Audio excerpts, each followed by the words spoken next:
to have somehow got a bit of a peculiar background. I'm not sure how that happened. So I really want to welcome everybody this morning, the Premier, the head of department, all the committee members, and the members of the public, if there are any. I will turn my camera off just now, just to prove that I am who I say I am, and I'm not actually sitting outside in a cloudy environment.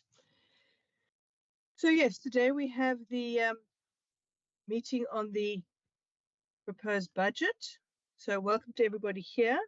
Can I first please ask everybody to introduce themselves? Let's start with the Premier and then the Standing Committee, and then we can move on to the officials. Thank you very much. Chair, I think you must do the committee first. Okay, all right. So we can just introduce the committee first, and then we'll move on to the Premier and the department. Good morning, Chair. Good morning, Premier, and good morning to everybody on the platform. I am Leon van Wyk. I'm a member of this committee.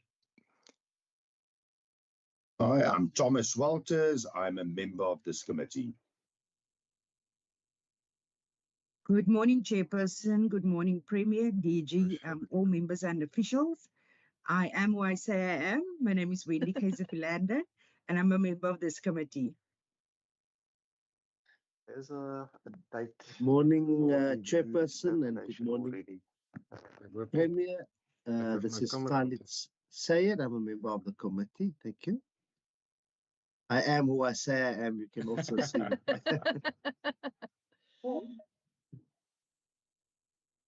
Good morning, Chair, Premier and Chair. I'm Donita Stevens, and I'm a member of this committee. Good morning, Brett Heron, member of the committee. Good morning, members. My name is Benson Wenzu, the member of the Provincial Legislation. Molo Premier. Molo Buti. Honorable Buti. Okay, I think that is the committee. Over to you, Premier. Good morning, Alan Wundy, Premier in the province. Thank you very much to the members of the Standing Committee for this opportunity to talk to you through our budget and our APP. I'll hand over to the Director General. Good morning, Chair and also members of the committee. My name is Andy Medina. I'm the Accounting Officer in the DG in the province. Chair, we can probably just go down the list. I'll ask the .P team just to introduce themselves.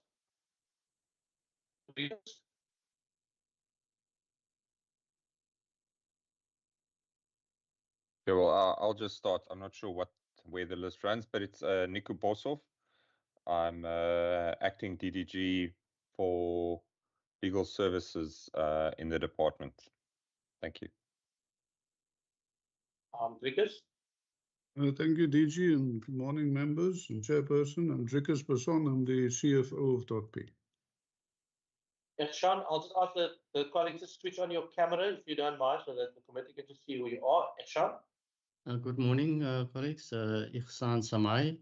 I'm Chief Director Transversal Applications, but also currently acting DTG for the branch CEI. Evan.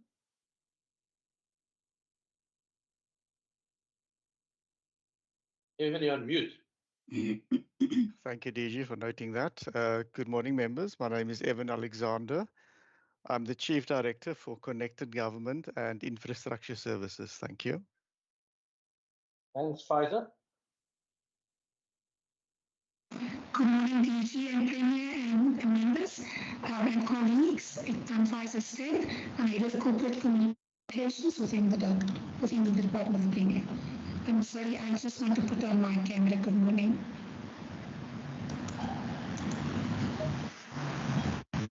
Bad when you speak next time.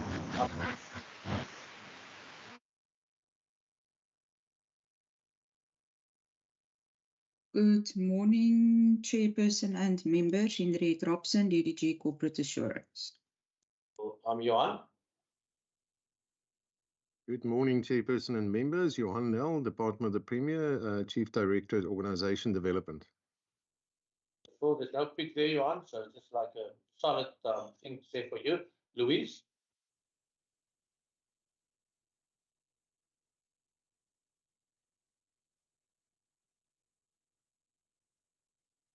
Who is you on mute? DDG People Management. Sure. Can you hear me now? I can hear you now, Louise. All right, I'm Louise Esther. Can you hear me? Yes, we can see you and hear you. Okay, I'm Louise Estreiser, Acting DDG People Management. Wonderful. Thanks, Nadia. Good morning, Chairperson and members. Nadia Kara, Provincial Management. Nadia, you must also just check your audio from your side. I could not even hear you.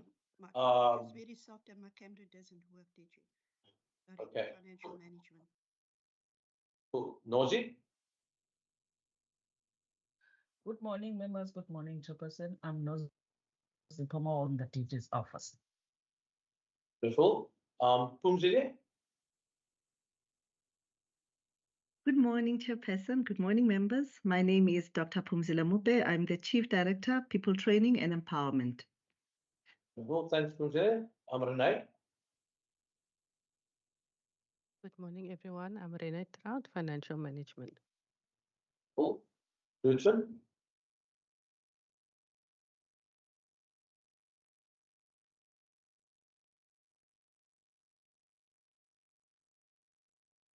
Ludwig, I think you're on mute. Apologies, DG. Good morning, Honourable Chairperson and members. My name is Ritvan van Rensburg. I'm Chief Director, Provincial Forensic Services. Thank you. Okay, and then lastly, Zenith.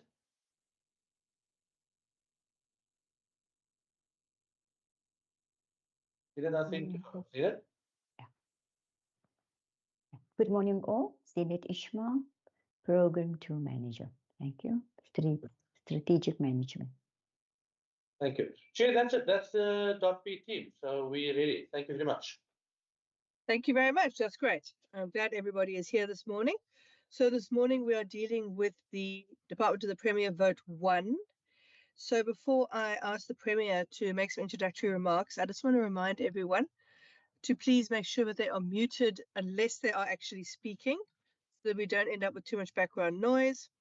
If members wish to flag points of order, please use the chat function of MS Teams. And video and audio needs to obviously be switched off unless you are speaking because you want to save bandwidth. Otherwise, great. I think we're ready to go. Premier, would you like to please provide some introductory remarks to this vote? Great. Thank you very much, Chair and members of the committee. As you've seen from the introductions, we have a fairly well-represented team here. Obviously, not everybody. We're quite a big team. But this is our budget, as was tabled yesterday by the Minister of Finance. So it is a 2.012 billion rand budget. That is actually a 4.3% reduction on the adjusted budget. So as you can see, we don't have more money. And of course, in making sure that we get this budget right, it's pretty tough in doing so. Perhaps then also to talk about some of the main focus areas. Of course, a big chunk of the budget ends up in the arena of connectivity, e-government, etc. And so, of course, I think as you all know, we now have our 82 e-centres. We have our mobile. I think when we were out in Beaufort West, you saw the mobile. It joined us there as well. This is about connectivity to our citizens. And of course, our public Wi-Fi hotspots. And it's not only government connections, it's also public connections. We've managed to increase our public Wi-Fi hotspots to 1,600. But now this year, going ahead, we've just concluded what we call Broadband 2.0. Excuse me, which is, the next stage of our connectivity. And so now we want to increase, or part of this new agreement, we want to increase our footprint in the province to 2,150 connected sites. That's over the next MTEF period, 2025 MTEF period. And of course, the broadband investment is about connectivity into our rural areas. It is about education and making sure that our e-learning platforms are enabled for education. It's about our health department, and I think specifically there looking at how we start to change or enable electronic record keeping, which is really trying to modernize in and across our government. It's also about giving our patients, specifically outside of the city, but even in the city, better connectivity when you need digital x-rays, when you need second opinions, and not only just connecting perhaps a clinic in a rural area to a professor or a specialist in one of our hospitals in the city. You can also even connect internationally to get better opinions, etc. It's also about linking our library services, our museums, and then primarily, how does this help us with our Apex project of enabling the economy and helping our citizens access connectivity, because we know it's such a core enabler for economic opportunity, economic growth, and jobs across our province. Then, of course, we have to also make sure that we're investing in, when you go more and more digital, are we managing our security risks around cyber attacks, etc. And we can talk a little bit about that as well. We have in the past few years put more and more money into this.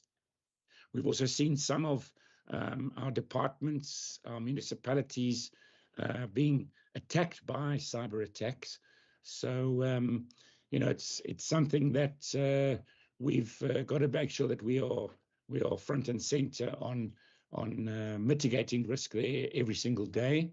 Then our training, obviously as a government, we've got to continually train. I think that's a trend globally. If you are to remain relevant, if you are to be innovative, if you are to be ahead of the curve, your institution itself has to continually learn and improve. And of course, that's reconfiguration of our training institute in Stellenbosch at Cromaria, and also our satellite out in George, and making sure that we're enabling it. You will see some new staff members employed in that space. And that's how we bring these together with what's coming at us in artificial intelligence, and understanding that that's going to be playing a much stronger role in our government. And how do we enable it? Where are those opportunities? And that all comes together through PTI. Maybe what I should also say is then also the continuation of our culture journey, because that is how the government itself improves our services at the end of the day, the culture of the organization, and how we interface and interact with our customers, which are the citizens in our province. And then perhaps, excuse me, Chair, perhaps also you will see some extra funding this year specifically because our country is the host country for the G20, as well as the B20 and all of the other 20s that go with it. We really have, and I've in the theme said step up, and I think what we've also done is through the presidency and our role there, through the PCC, we actually had one a week ago where we focused quite a lot on the G20 and what is happening around our country and how we are putting our best foot forward to make sure that when the world comes together, that we actually find advantage in it. The same thing with the B20. The G20 might be hosted at the end of the year, primarily in Gauteng, but a lot of the ministerials have already started to take place, the finance ministerials and other ministerials, and we've got to enable and help. So we've got some money for that. And then, of course, the B20, because of growth and jobs, and we've already, I think, enacted almost what we had during the World Cup. How did we put teams together? They were multi-sectoral across department and across spheres of government to make sure that we are doing this properly. I think our first real test was the B20, and I think that went off very, very well. And then, of course, these smaller meetings, and we've got to make sure that we utilize them to the absolute maximum. I think just of one that I can comment to, when the anti-corruption G20 cluster gathered here in Stellenbosch, it is really an opportunity for us to engage with them, to show what we are doing around good governance practices, and then, of course, talk about what else can we be doing to improve. And so these are opportunities not only for us to showcase, but also for us to learn as we move forward. And then perhaps, Chair, I'll just quickly touch on, you'll see the earmarked funding in the budget for the energy, the continuation of our energy plan. If you see just in the last while, gone back to a few load shedding incidents, even the comments of the National Minister yesterday, we are in a precarious position around our energy supply, and we've got to keep going with our program. As I said to all of the mayors and municipal managers in the PCF the other day, energy still has got to be on every one of our dashboards, front and center, because it is the biggest risk to our economy. That's why we're not getting the growth that we need. We're not getting the taxation out of that growth that we need, especially because of our fast-growing province that needs more resources specifically for our core mandates. And so the energy plan, and it's really nice to see now that our energy plan is nicely on track. And of course, we will keep on focusing. You'll also see now this year it'll start to ramp up, as we've agreed less than a year ago post the election, that we will include water and water sustainability as part of that committee. So it's not only dealing with energy, it's now also dealing with water, because just as climate change is affecting us, we know that water could be, or day zero could be back with one of our municipalities or areas of our province quite quickly. And then perhaps also just to say that there is some extra money. You will see making sure that we are managing again the rand-dollar exchange rate. You never know whether it's enough or not until we get to adjustments. But we appreciate the 25 million rand made available by Treasury for this year to compensate for that volatility in the dollar area. But also, I think, saying that discussions with Microsoft themselves to say, we're spending a lot of money with them. Are there any areas where we can negotiate? That was probably one of the fringe benefits of a B20, because Microsoft were here from the US. I could personally engage with them and say we want to have further discussions, and those things are being set up in the year because we need to try and find savings or get some kind of stability in that volatility that we know every time we come to an adjustment. If the rand dollar has changed, we need to find extra money for these licenses. Chair, with that, I think from an overview point of view, those are the points I want to raise. I'm not sure if you want to go directly to the DG or not, to maybe just see if there's anything that I've missed or anything he wants to add to these introductions. Thank you, Chair. Thank you very much, Premier. We'll go directly to the DG, and then after that, we'll do questions. Thank you. So across to you, DG. Thank you very much, Chair. Maybe just to add one or two things. Obviously, as the accounting officer, we drive the agenda of Western Cape through the Department of Premier. And maybe just to touch on what we've set out as our vision, mission, and our promise. I think it is important. We want to build a government that people trust. Obviously, the Department of the Premier, as being part of the Centre of Government Departments, our role is to enable and to lead a capable Western Cape government. So we enable and we lead the broader vision of the department that's set out in our PSP document. And then in our documentation, we've also set out our promise statement, which we've committed to as an entire Western Cape government. Obviously, the role of our department is to make sure that it delivers. And then lastly, Chair, is just a broader impact statement, that we want to achieve as Western Cape government. So obviously, we want to improve accessibility, the services in terms of a quality perspective, and then all our services are targeted, to be people-centric. And ultimately, we do all of this because we want to improve the socio-economic conditions of people in the province. Chair, my own sort of statement as AO is set out in our different documentation. I think the Premier spoke about all the broad issues. I just want to connect it, to obviously our key priorities in terms of the portfolios. Premier spoke about the PSP that he tabled when he tabled the State of the Province address. And as you're well aware, it sits on 4 key portfolios: growth for jobs, safety, education, health, and caring society. And more importantly, what we do is as a backbone, as a transversal priorities around innovation, culture, and governance. And within that priority of innovation, culture, and governance, this department plays a key role. And I mean, you will probably hear a little bit more about that, when we deal with some of the detail of what we do in the innovation environment, what we do in the culture environment. We spoke about our culture journey and the work that we're doing with regards to being a top employer. And then more importantly, what is it that we do to improve governance overall, but ultimately, the improvement of governance should lead to improved service delivery. So ultimately, Chair, when we deliver all these things, we are working day by day, to build a government that people trust. Premier spoke about what we're going to do at our Provincial Training Institute, how that works, towards building a capable state, and the work that we're doing, particularly with national and the offerings that we're going to provide at that institution. Chair, you are also aware that for the 3rd year in a row, we've been certified as a top employer. And obviously, that is not just the work that we do in this department, but we coordinate all the stuff. So as a Western Cape government, as a corporate institution, we've been certified as a top employer. So we're actually competing, with top companies in the world, top brands in the world. In fact, what we're going to do over the next while is to make sure that we actually up our score, and we're going to do a lot of work in that space, particularly around our people and HR best practices. The work that we're doing in broadband is all targeted towards the citizens. Premier spoke about broadband 2.2, and in fact, we're building on the work that we've done in broadband 2.1, and everything we do is, whether you're in health, whether you're in education, whether you sit in a rural area in this province, we want to bring the services of government into that space.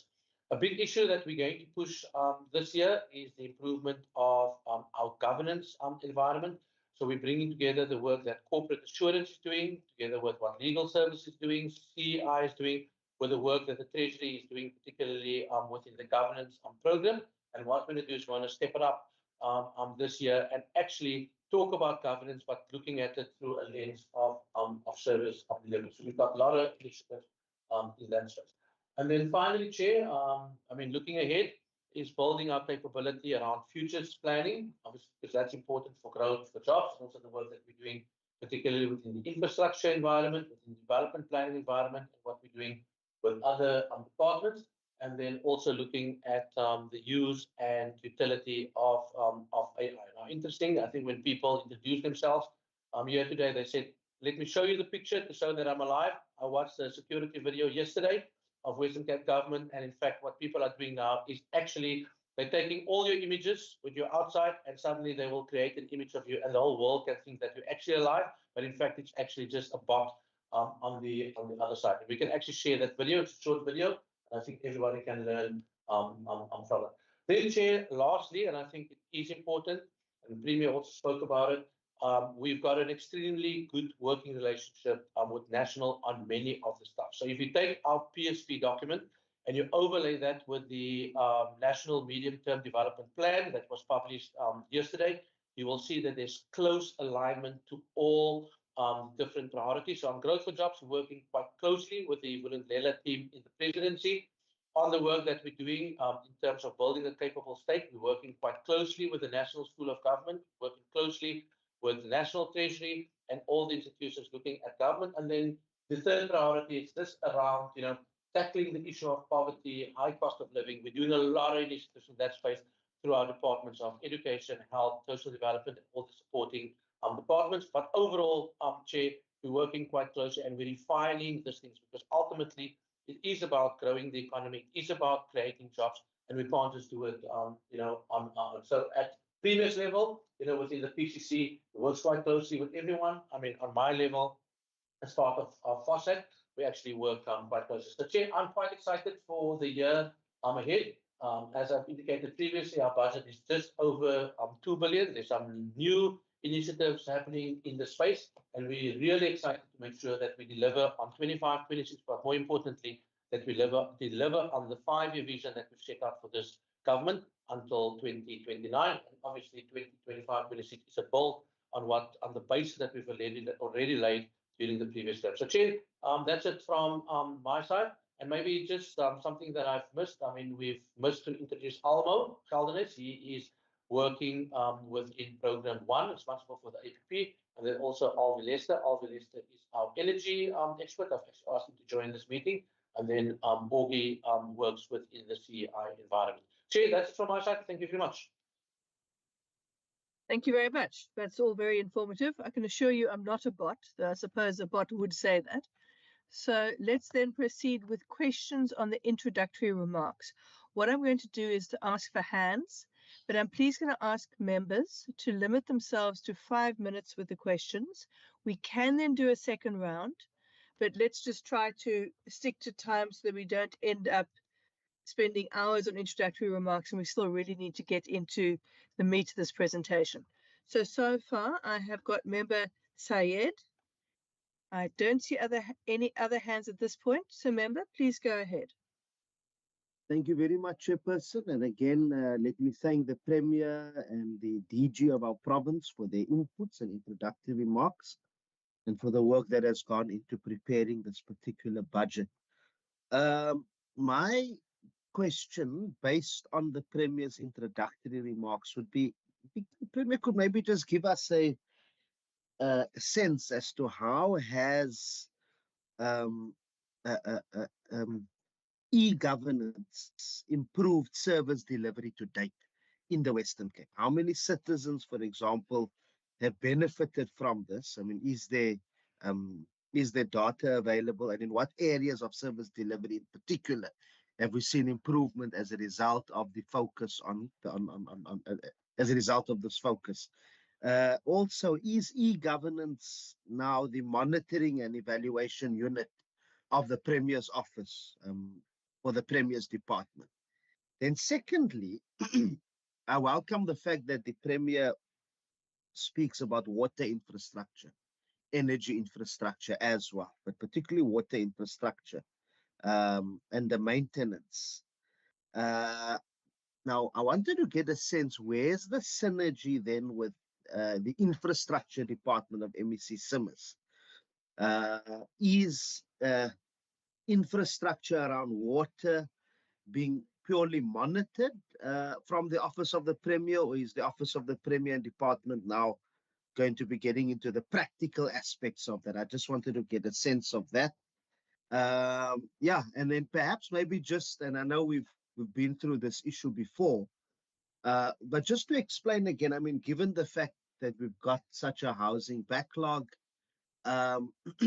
do we still have, I know that we've now got the Department of Infrastructure, no longer Department of Human Settlements, but do we still, is there a unit of human settlements in the Department of Infrastructure still? Could the Premier maybe just elaborate again as to why a Department of Infrastructure in particular and no longer Department of Human Settlements? Just I know we have spoken to this a few years ago, but perhaps given some of the new focus that we are hearing, if you could just elaborate on that. Thank you very much. Thank you very much. I'm not seeing any other hands at this point. Premier, over to you and your team. Thank you very much. And while I'm speaking, I think DG might be pulling up a slide or two that shows the reporting from M&E on our digital connectivity, how many people make use of it, et cetera, et cetera. I don't have that on to hand with me right now, but thank you to the Honourable Said for that question. Maybe to start with, M&E is not folded into or part of e-governance. M&E is a separate responsibility, although we can use the systems to help us with M&E. But e-governance itself and the not only e-governance but actually the rollout of our digital platforms, our technology, our free access. I mean, they all have different roles. There's the in-government role, and then there's the private sector role. So they all would have different kinds of reports.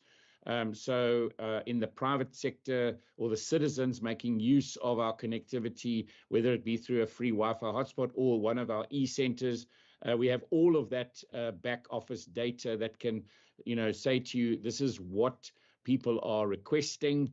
I mean, if I think back to when we first started it, that's what made me so excited about it, is that just to see how many learners are utilizing those connectivities to do projects for school, to find out and do research for school projects. If it just did that and nothing else, it's worthwhile. But of course, it has so many other layers, whether it's looking for a job, connecting to a job, whether it is other education applications for higher learning, etc., etc. There's all different layers of the usage, and we can track every single one of those usage layers. You can even track down to what kind of a device is a person using. We really do have really deep data at the back of the Wi-Fi that's made available. So that's the one component in citizens connections. Of course, the other is how departments are using it. I think I said in my introductory remarks, for example, the health department or the education department, really making use of these platforms, whether it's e-filing, and then also not only just utilizing it as thinking back. While I was talking, I was thinking about how the Premier's department and the team here worked very closely with the social development department in the development of the SWIMS app, which enables, through the platform or the backbone of the data systems and the connectivity, enables our social workers to be much more efficient, to enable them in their work to be less onerous in the reporting, because it's so much more automated. And also the second thing is, one of our problems that we are picking up is they were opening new files, especially if a mom would arrive with a child with a problem at one of our social development team departments, or one of our social workers in one side of the city or one side of the province, and then end up in another town or another suburb. They'd almost have to open a new file. Now they just draw down from the cloud the file. It can be used anywhere in the province. It really does make a big difference. And so far, there seems to be a great take-up. So it's about how we create the network and the platform coming out of our agreements at .p, and then the departments slot in onto those platforms. And every single department, libraries, you name it, they all have different entries onto these platforms that enable it. And then maybe also, I don't know if the members of the standing committee, I see Augie's nice face there on his avatar. If you go up to our data center system, you can go there and you can see how much, I mean, it's unbelievable what you can see. You can see how much electricity a school is using, and you can see all of our schools, how much data they're using. I mean, it's interesting. At one stage, if you go and have a look at those analytics, you can see that our education system's data usage in this province was more megabits or more gigabytes per day than the rest of South Africa was using in a day. So it really is interesting to look at those stats, look at that system. And, so some of it is linked through back, how we draw that back into monitoring and evaluation. And others is just about management tools. And DG, I don't know if you've got any more of that data, but I mean, at the end of the day, to provide, there we go, thank you very much. But I mean, to provide this, I think it's almost like a specific focus that a standing committee could come into and say, let's zoom in and go and sit with a team and monitor how this has changed over time. But you can actually see there in each of these, my government, you can see the social media stuff, you can see how it all tracks. We've got all of that kind of monitoring and evaluation. How many citizens are connecting, whether that's going up or down, where they're connecting from. Then the second question around the water. Now, I'll use energy as the example. So when we set up the Energy Council, and Alvi can also come in here because that gives you a good basis of how we want to deal with water going forward. So the Energy Council is in the Premier's office. It's headed by Mr. Lester, who's an energy expert. But of course, it's not delivered by the Premier's office. It's delivered by local governments. It's delivered by departments. So in this case, the infrastructure department is very key in our province. The education department is very key in our province. The health department is very key in our province because it's on our hospitals and on our hospital parking lots that have got solar panels and are putting power into their system. It's on our school roofs that the solar panels are being put in, and that we are building this resilient system. It's the local government. Before I get there, it's the infrastructure team that actually builds it, and whether the infrastructure team are involved in a project at a municipal level or at a departmental level, they are the custodian. That's where the tenders go out from, etc. And then the last level is how do we bring local government together through that council?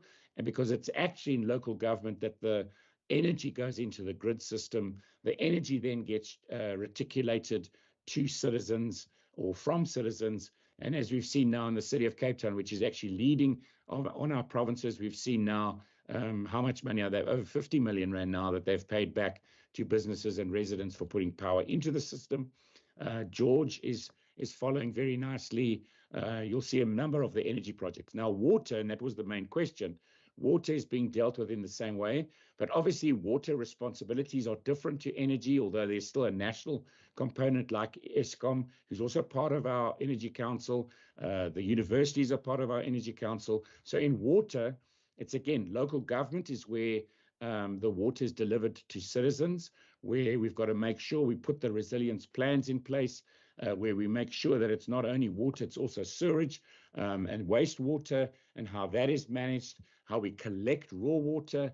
And then that also links through to the national government, to the National Department of Water Affairs.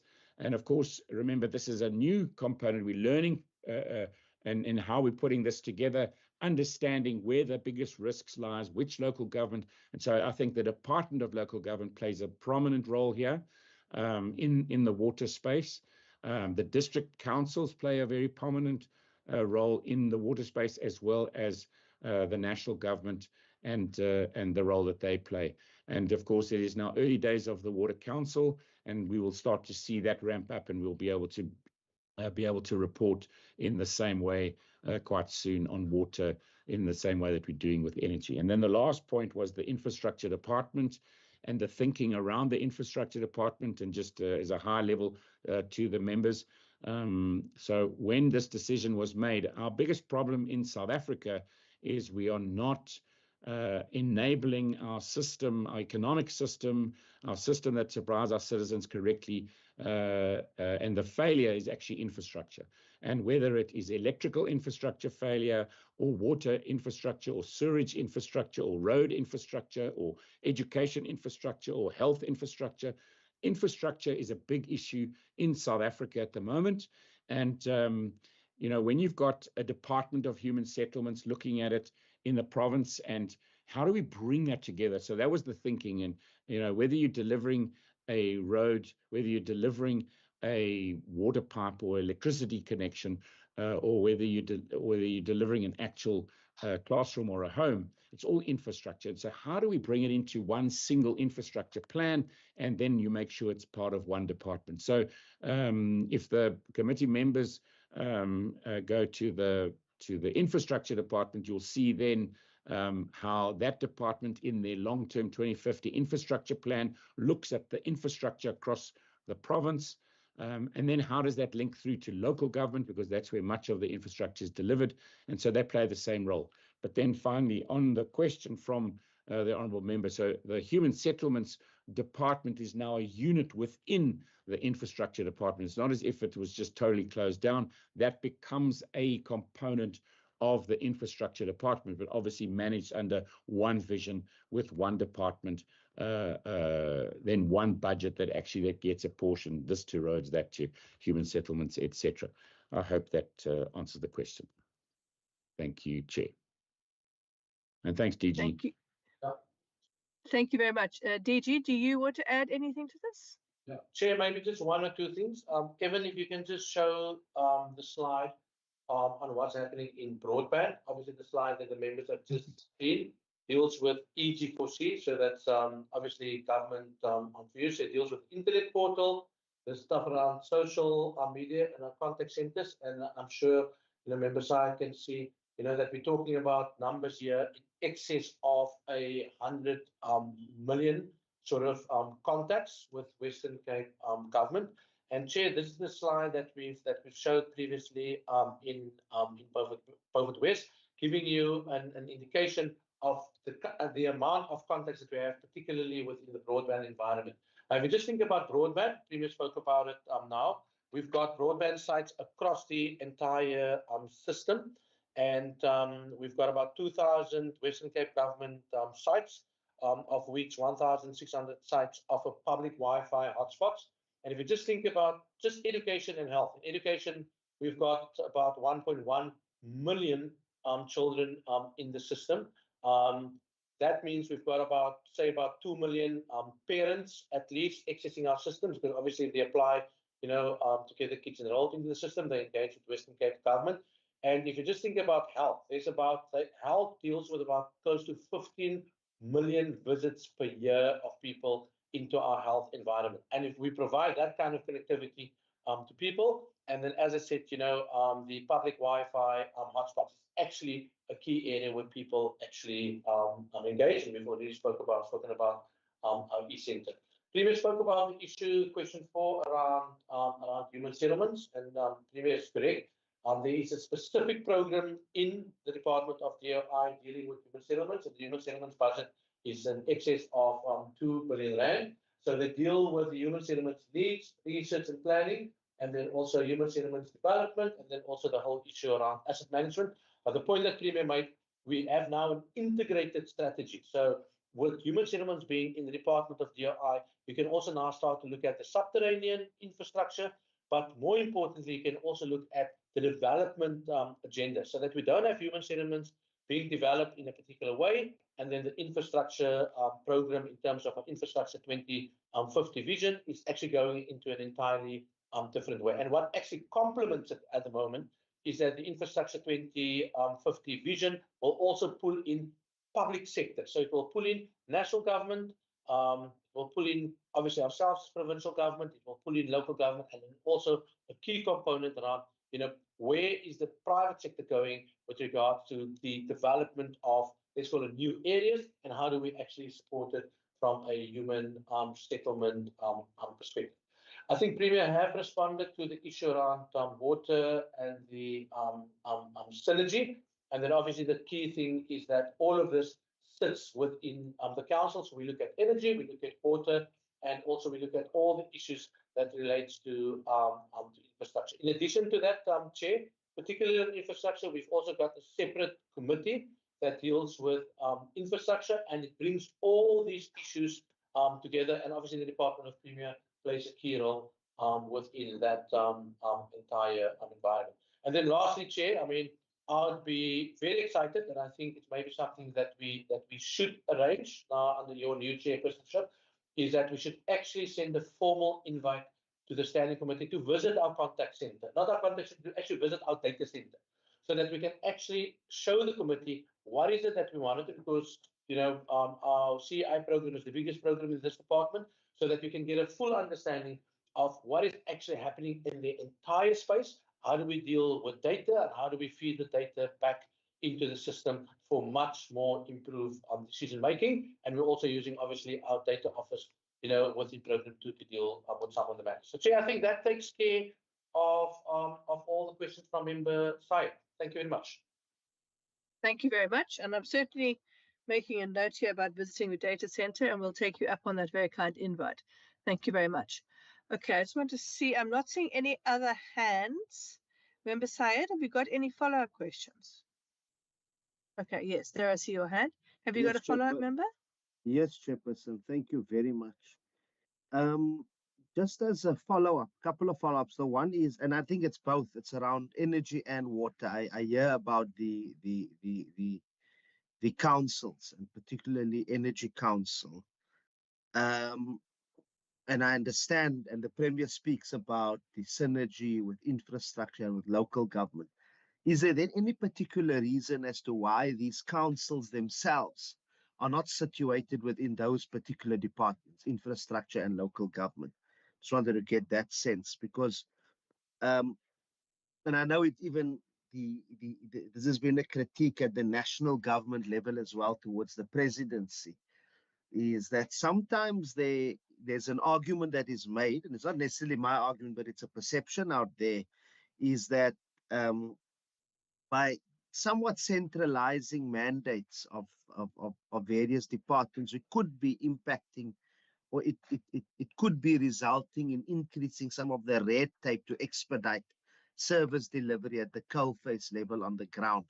So I just wanted to get a sense of the Premier's response in that regard.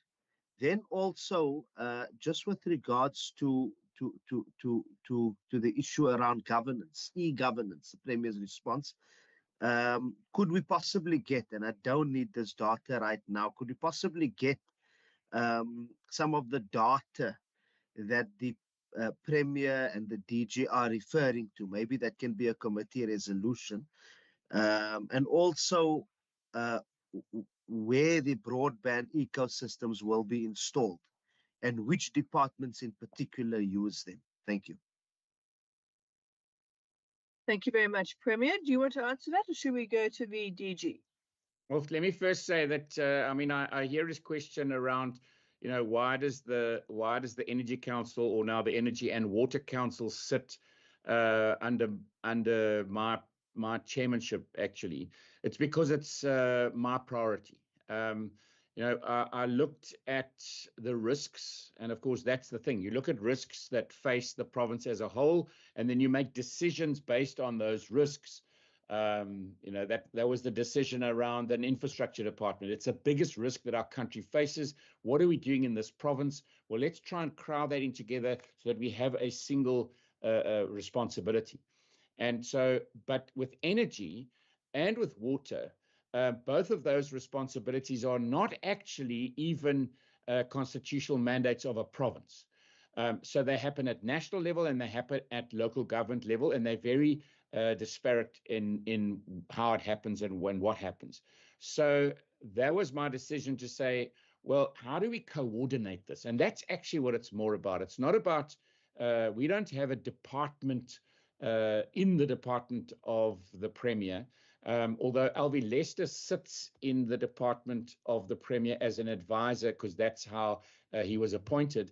In actual fact, we don't have at the moment that same person. We're busy working how that's going to happen. Is it someone from the Department of Local Government that's going to assume that role? We're busy working on it at the moment. So who's the Alvie Lester of water?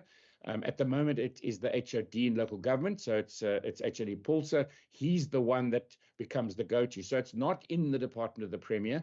And of course, in energy, I mean, the real work happens in each of these departments, or in each of these municipalities, or in our engagement with the private sector, with the World Bank, whomever. And what happens is that in the Premier's department, and I chair those meetings, it's just about coordination and how we pull it together. So it's a focus, and you know, I make sure that it's something that I put out there. I am now taking responsibility for this, and I will pull it together, and I will make sure that there's urgency in that system so that the different role players are coming together to reach an ultimate goal. And we will be devising now what that ultimate goal is on water now. How many liters of water already? Anton Bradell and the Department of Local Government and Environmental Affairs can tell you this is how many liters of water we need per capita. But now, what's the action plan to get it there? Are we going to have new dams? Do we need to do recycling? Which municipalities are at risk? Which ones are not at risk? Is there enough investment? Must we take that to the President's Coordinating Council? And of course, we really welcome that the President himself has said that water is now also a big issue. So there's going to be synergy then at the PCC as to this is what our province is doing, and then we also, we push and work with other provinces as well. Hopefully that sparks something in another province. And we have working with other provinces. I mean, I think the work that happens between the Northern Cape now, specifically on hydrogen, and now adding it to the Eastern Cape, you can see that's what culminates in a PCC, but it's how we pull it together between myself and the DG, and in this case, Alvi in energy, and between myself, the DG, and Graham in water at the moment, and how that evolves. But it's about centralizing it because it is a focus, and I take responsibility and chair it. I hope that answers it. Thank you very much. Dr. Malila, I think you've muted yourself.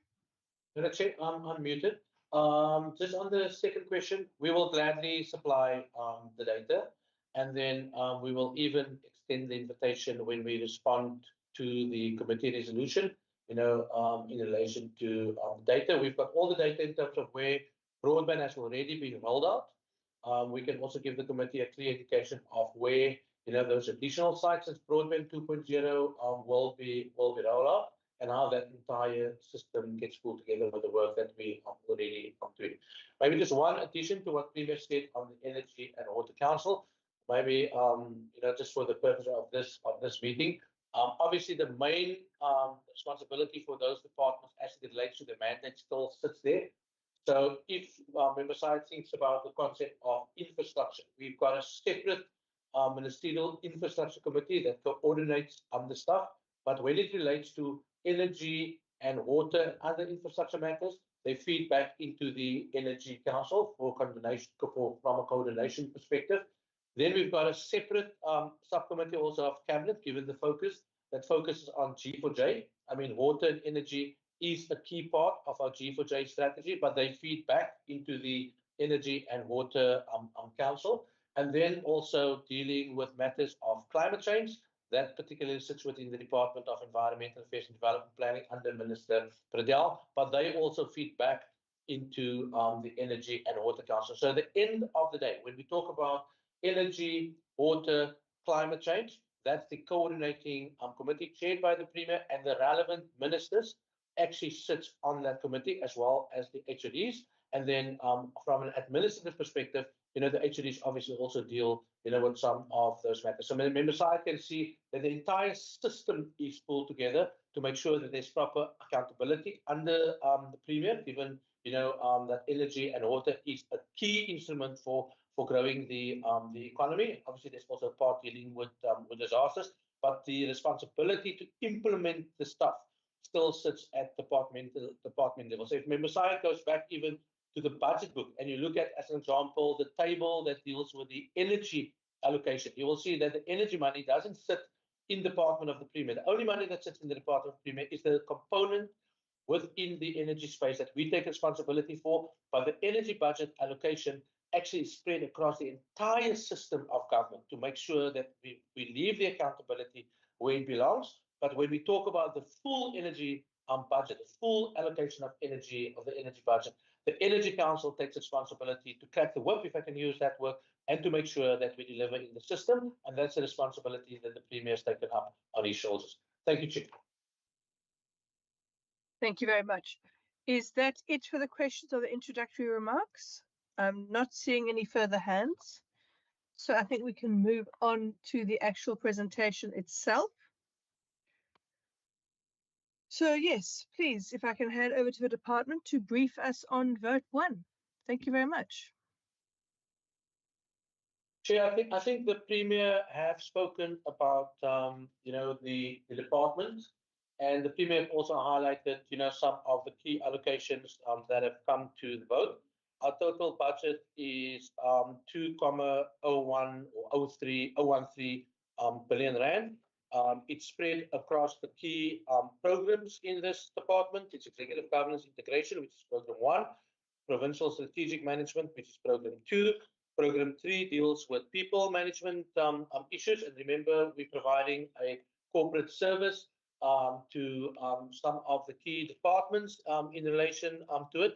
And then we've got the Center for Key Innovation, which is our biggest program in the department, consisting out of 4 chief directorates. That's obviously where all our e-services sits. That's where broadband sits. That's the biggest allocation anyway to that program.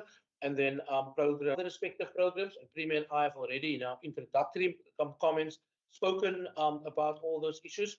Chair, and then obviously from page 22 to about page 30, we then give you the breakdown of each of the different programs. What has been the trend analysis? Where did we start 2021, 2022?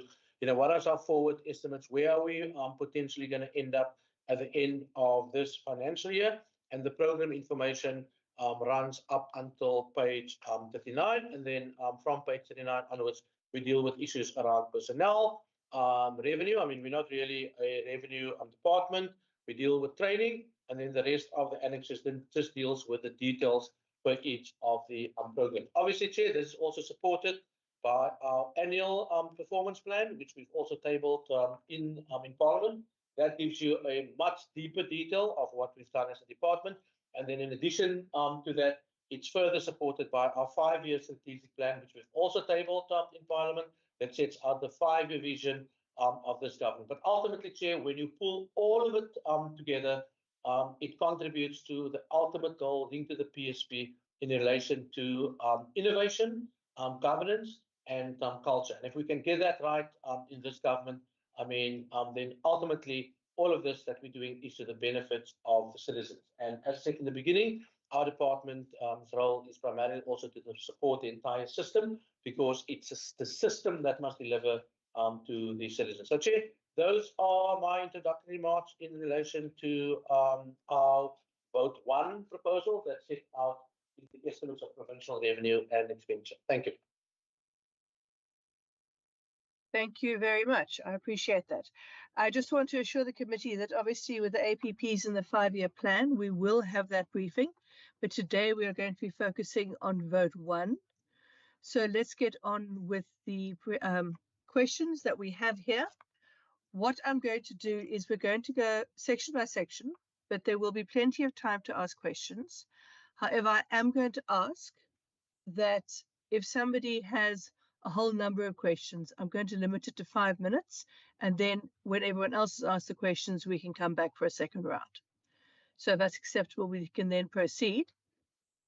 So if we start with vote 1, I have clustered the sections. I have clustered from page 1 to page 6. That deals with services, core functions and responsibilities, performance environment, and organizational environment. If you have questions, members, please refer to the page number so people know exactly where we are. And so this is from page 1 to page halfway down page 6.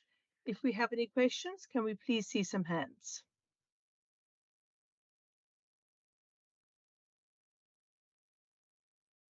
Okay, I have member Syed. Are there any other hands at this point? Okay, member Syed, the field is clear for you. Please go ahead. Thank you very much.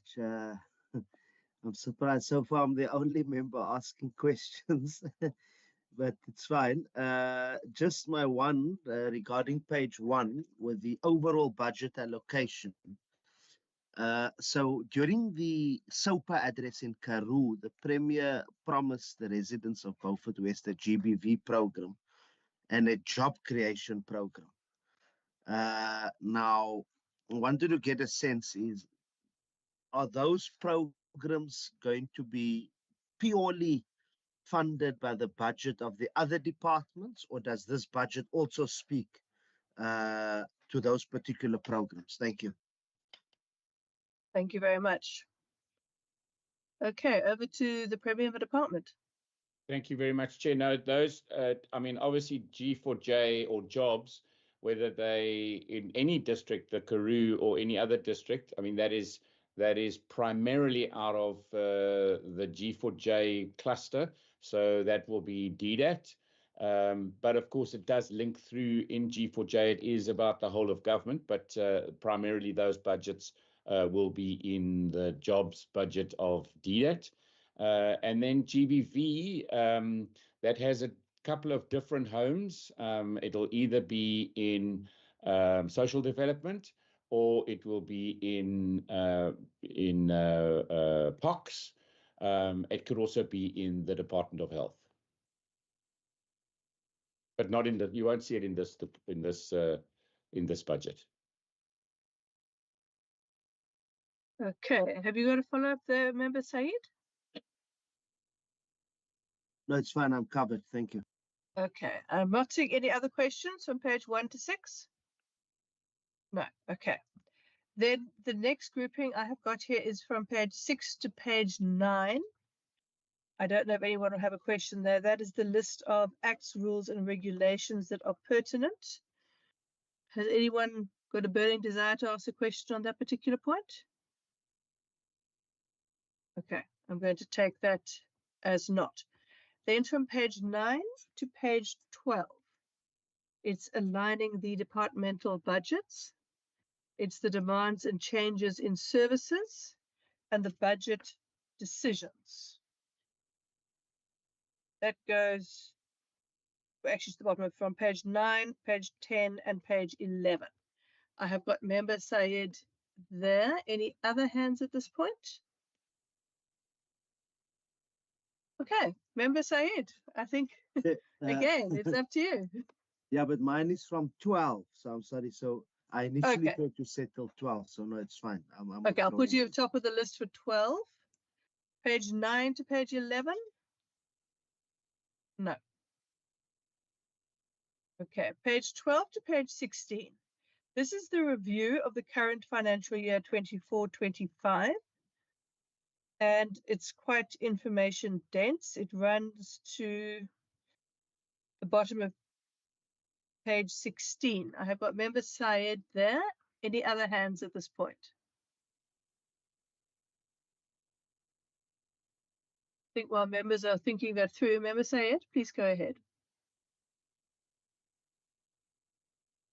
Thank you very much, Chairperson, and thank you to the Premier for the previous response. So just on page 12, under the program Executive Governance and Integration, the department received a clean audit outcome for the 2023-24 financial year and spent 98.8% of its appropriated funds.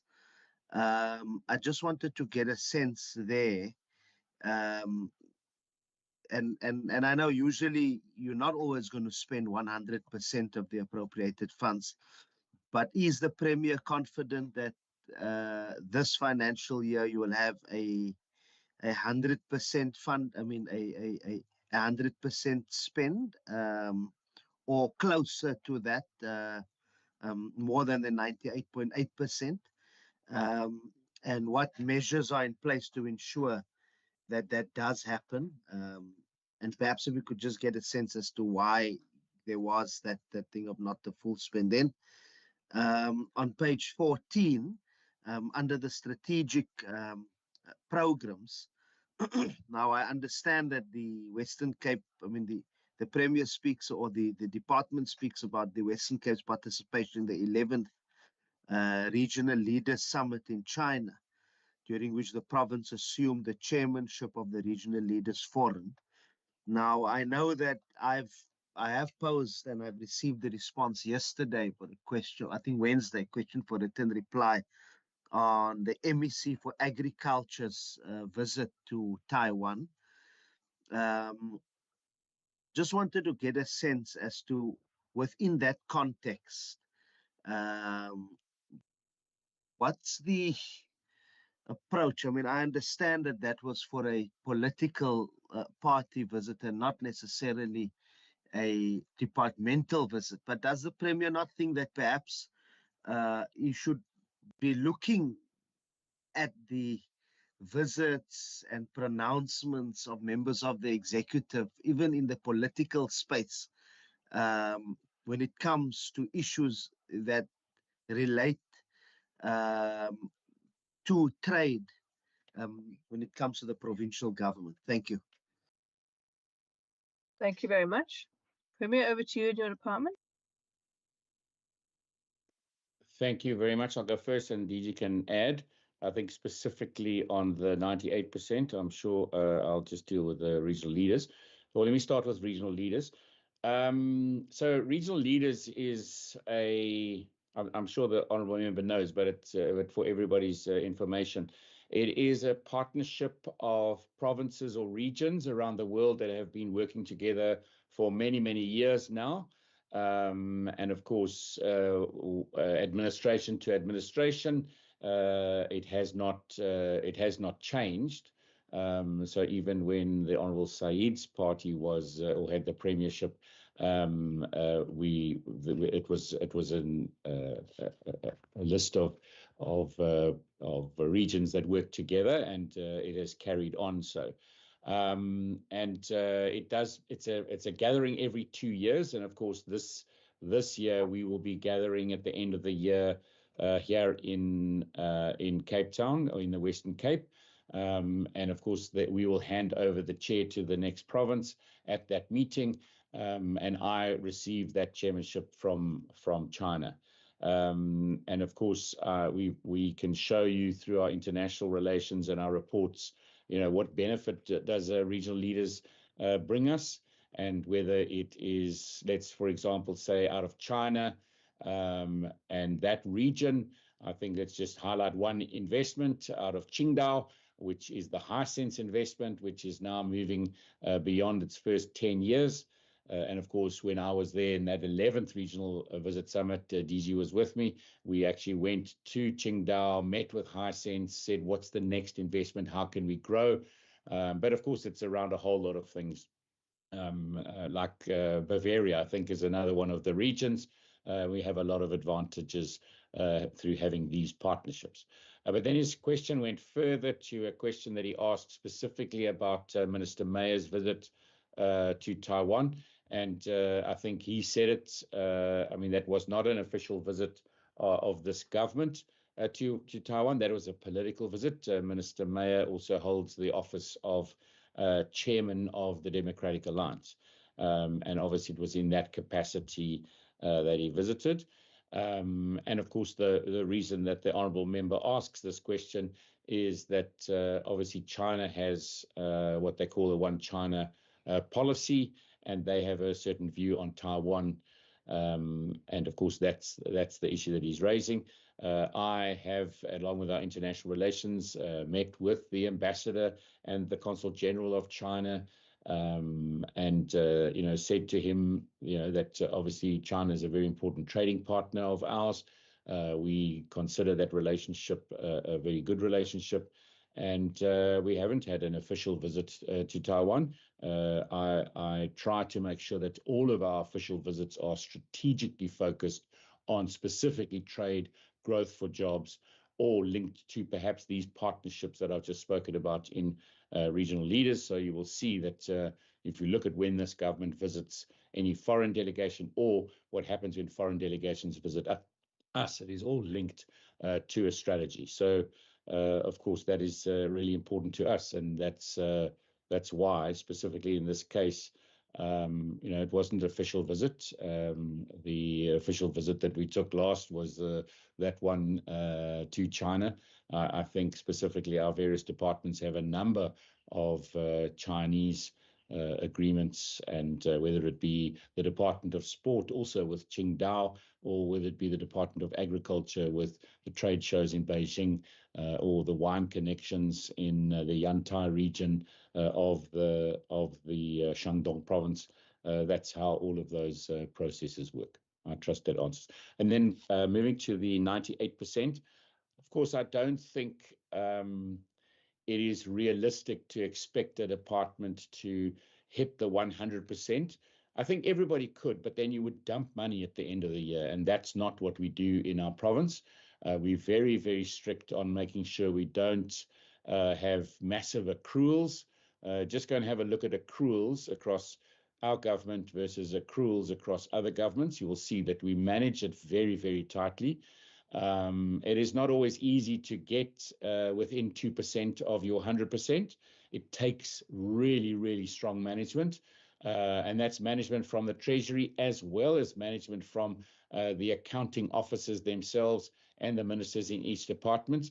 I used to be a Minister of Finance in this province, and in those last 2 months, I mean, basically, you almost daily transferring money. You daily on the back of contracts to make sure that they are run properly. But it has been a message from the beginning is we will not allow you to dump money just to get to your 100% or as close to that as possible, because that also it does not bode well with good financial management. So it's making sure that you're aligning your projects, your procurement, your plans with your budgets and getting it rolled out, getting your invoices paid on time. DG can maybe talk to how many days we are now in our department, but we're always very proud of our track record. And of course, it all comes back down to the report at the end of the year by the Auditor General, which will tell you how many, if we got any COMAFs, whether there were any questions about how we spent our money, or any risks. And of course, linked to that might be a rollover. It might be an explanation on an invoice that hasn't been paid because of whatever reason. I think 99% of the time when an invoice is not paid in this department or in this government, it's actually not the fault of the accounting officer or the financial team, the CFO. It's generally information we're waiting from the person who submitted that invoice. But I think we're very proud of the fact that we work so hard in getting as close to the 100% as possible, but without wasting money, without just dumping money, because that's the easiest thing to do in the world. But that is not about good governance. But DG, I don't know if you want to add to that. Thank you for that response. Maybe just one or two things from our side. I mean, paying invoices within 30 days is not an issue in this department. I mean, it is something that we monitor on a monthly basis. I report that also to the Premier on a monthly basis, because I provide Premier with a full report on a monthly basis of what's happening in this department.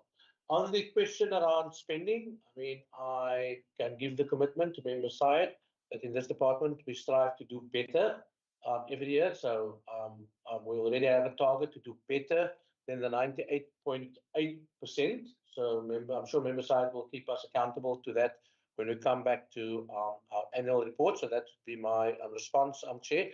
And then in relation to the underspend of last year, we've got a budget of about 2 billion. We've underspent by an amount of just more than 20 million. We've already reported this in our annual report of last year, primarily because of obviously staff exits, because it's something that you can't manage after the adjustments estimate. That was a mere 2 million rand. And then there was an underspending of about 12 million, mainly relating to the issues at the Children Commissioner around accommodation, and that we've already explained also to the committee, the issue around the building and the fact that they had to get they couldn't get people out of the building. So that's also underway. And then there was an amount of about 9 million or so, that was as a result of capital assets delays, but on the side of the supplier. So this year, I think we are well on track with our spending. And it is something, as Premier said, the target is 2%, because obviously you've got year-end adjustments, because we don't want to sit with a situation of overspending or unauthorized expenditure. So this time of the year requires close management, and the CFO and his team and the program managers are managing it, quite closely. So, Chair, I think that responds. I think Premier has responded to the issue around RLS. It will happen in this year, in the month of November, and we'll be back to back with the investment conference. And again, Chair, if the committee maybe want to sort of pop in one or two of those days to maybe observe what is going in that space, you are gladly welcome to come, because it is a space that deals with the economy. It's a space where we deal with growing the economy, creating jobs, obviously making sure that the benefits accrue to the province. And the theme this year is around economic growth, is around employment, and obviously we're trying to pull together these regions to assist us, and that is why we're having it as a back-to-back to the investment conference this year, because all these initiatives should actually contribute to our number one priority which is creating an enabling environment for the economy to grow and to create the necessary jobs. So, Chair, I think that's a response to those two questions. Thanks. Thank you very much. I have Member Van Wyk who has a question. Thanks, Chair. I was getting a little bit worried that Member Saeed is going to feel lonely if he's the only person asking questions. So I think just on the PDIIA, the problem-driven iterative adaptation process, if we can perhaps just get an update on the planning going forward there. I must say, I had an opportunity to be involved on some of that in the past, and I think it's a very useful program, and particularly as we are chasing G4J. Thanks. Thanks very much. Over to the department. Well, I'll start, Chair, and then I'll hand over to the DG. In actual fact, we had a report back from the whole PDIIA team just the other day. So if you maybe for those who are not aware of it, it's called problem-driven iterative adaptation. It is a program devised by Harvard University. We were one of the first governments to use this methodology. It was an initial donation to us by Harvard University, and we then worked with it. We have then, since the first government now also in the world, to adopt it within our organization. So other governments still use PDIIA, but they actually contract to Harvard University. I think that's maybe what they wanted us to do in the beginning, but we were a bit smarter than that. We then said, let's rather send a couple of our officials to a course or did courses online with Harvard University themselves, and we've now embedded it as a methodology. It's not something that enables you to run a government, but it's about, as they say, it's how do you deal with wicked problems that you can't seem to find a solution for. And it doesn't work for everything, but it is a methodology, and it's interesting to see how our government is now starting to use it in various departments. They're all reporting back in different ways. And for me, I mean, the successes so far have been, I always like to quote the one on Golden Arrow buses through the mobility department, where Golden Arrow buses were being hijacked. And so they said, let's try PDIIA. PDIIA looked at all of the various influencing factors on why Golden Arrow buses are hijacked, and then said, what are the quick wins? What are the few things we can do in that methodology? It's called the fishbone. It identifies what they are, and then it says, which are the low-hanging fruits? How do we zoom in and get those things fixed? So, for example, what they did is there was hotspot areas where buses were hijacked.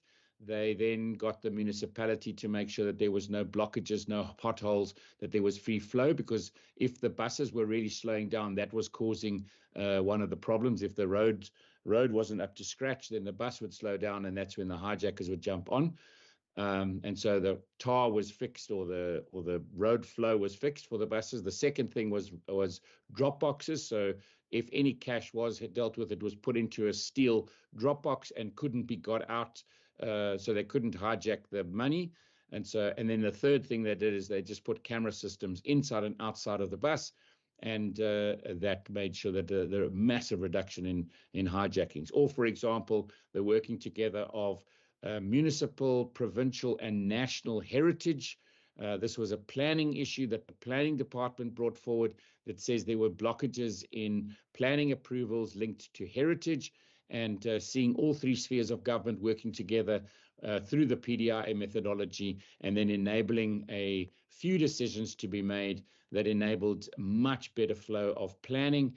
And that was great to work with municipalities, to work with province, and work with national government on getting those flows right. And so, yeah, it's now being used at local government level and through various departments. But I don't know, maybe DG wants to add a bit to that. DG? Chair, yes. I mean, pretty much correct. We had a meeting sort of about 2 weeks or so ago. on the 14th of March. And in fact, the current work that we're doing is in the space of procurement, because obviously we understand that procurement can probably be one of the biggest stumbling blocks in service delivery and in the systems.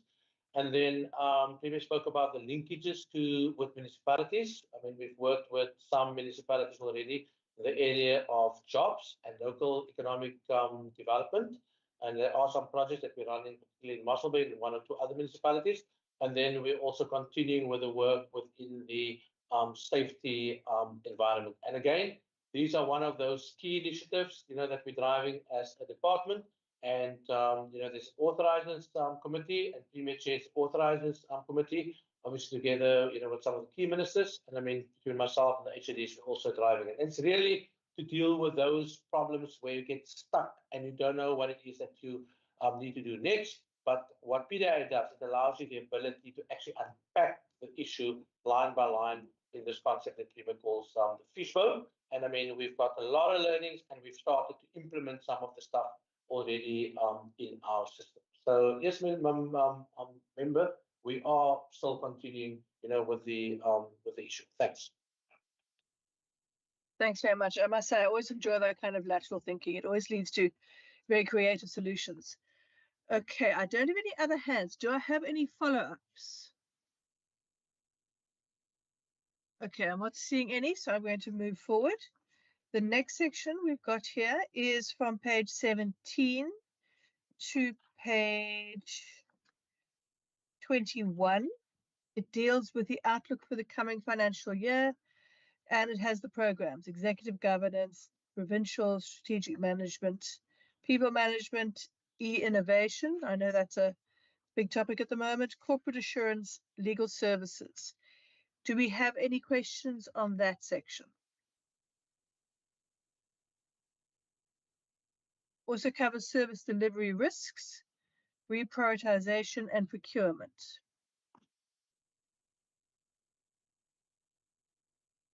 Okay, I'm not seeing any hands.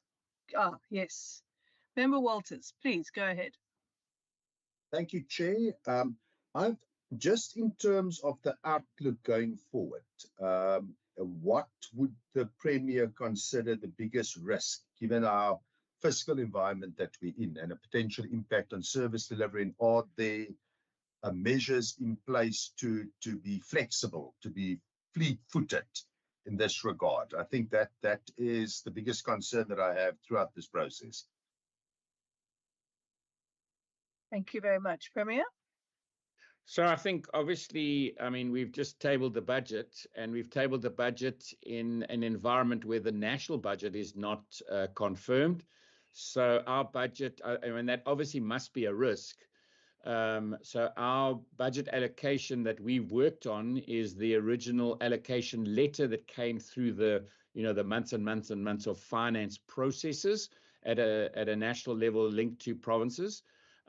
Hopefully, a national decision is made, and I'm really saying hopefully we get some more money, but we've based our budget on the baselines of those original allocation letters. So that says that we do have a risk, and obviously that risk is a fast-growing population, and a fast-growing population needing more and more services from us. And I think, as Minister Bartman said yesterday, it's looking at the most vulnerable in our society. We know that, food security is a big issue. We know that our own ability in health and in education to deliver to the growing demand.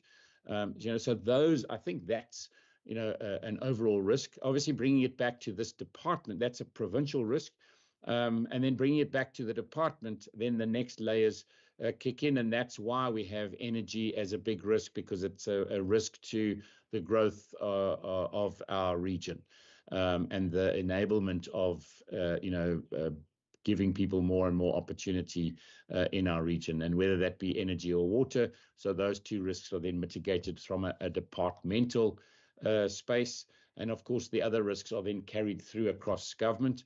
And then that becomes the agenda of cabinet meetings, of report back in cabinet meetings, the impact of climate, etc., etc. So, I mean, I think that's probably something that has taken our minds, our risks, And of course, I'm talking now about the high-level risks. But you know, we've just got a range of risks that we have to manage. Risk management is a key part. I'm sure maybe even on your question, DG and I seem to be answering a lot of questions. I mean, yeah, even risk management from the Department of the Premier. I mean, we have a very strong focus on risk management. And, you know, DG, I don't know if you wanted to say a few words on that and how we report that back to Cabinet, you know, to make sure that, you know, we understand, you know, what those risks are, how we're dealing with them. Are there new risks that actually have to be dealt with that perhaps aren't part of our main focus, and how those surface through our systems?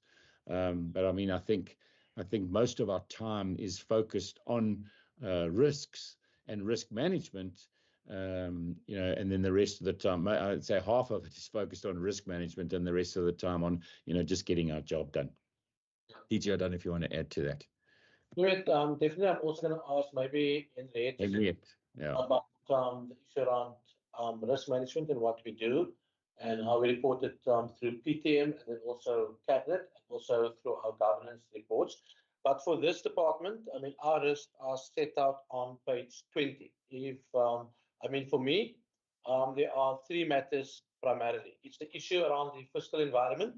It's quite difficult to control that. Premier spoke about that, the risk that's been raised at the national level. You know, the issues around budget, shortfalls in revenue, and given the fact that we receive 95% of our money through the equitable share, we are at risk as a province if those funds are being cut.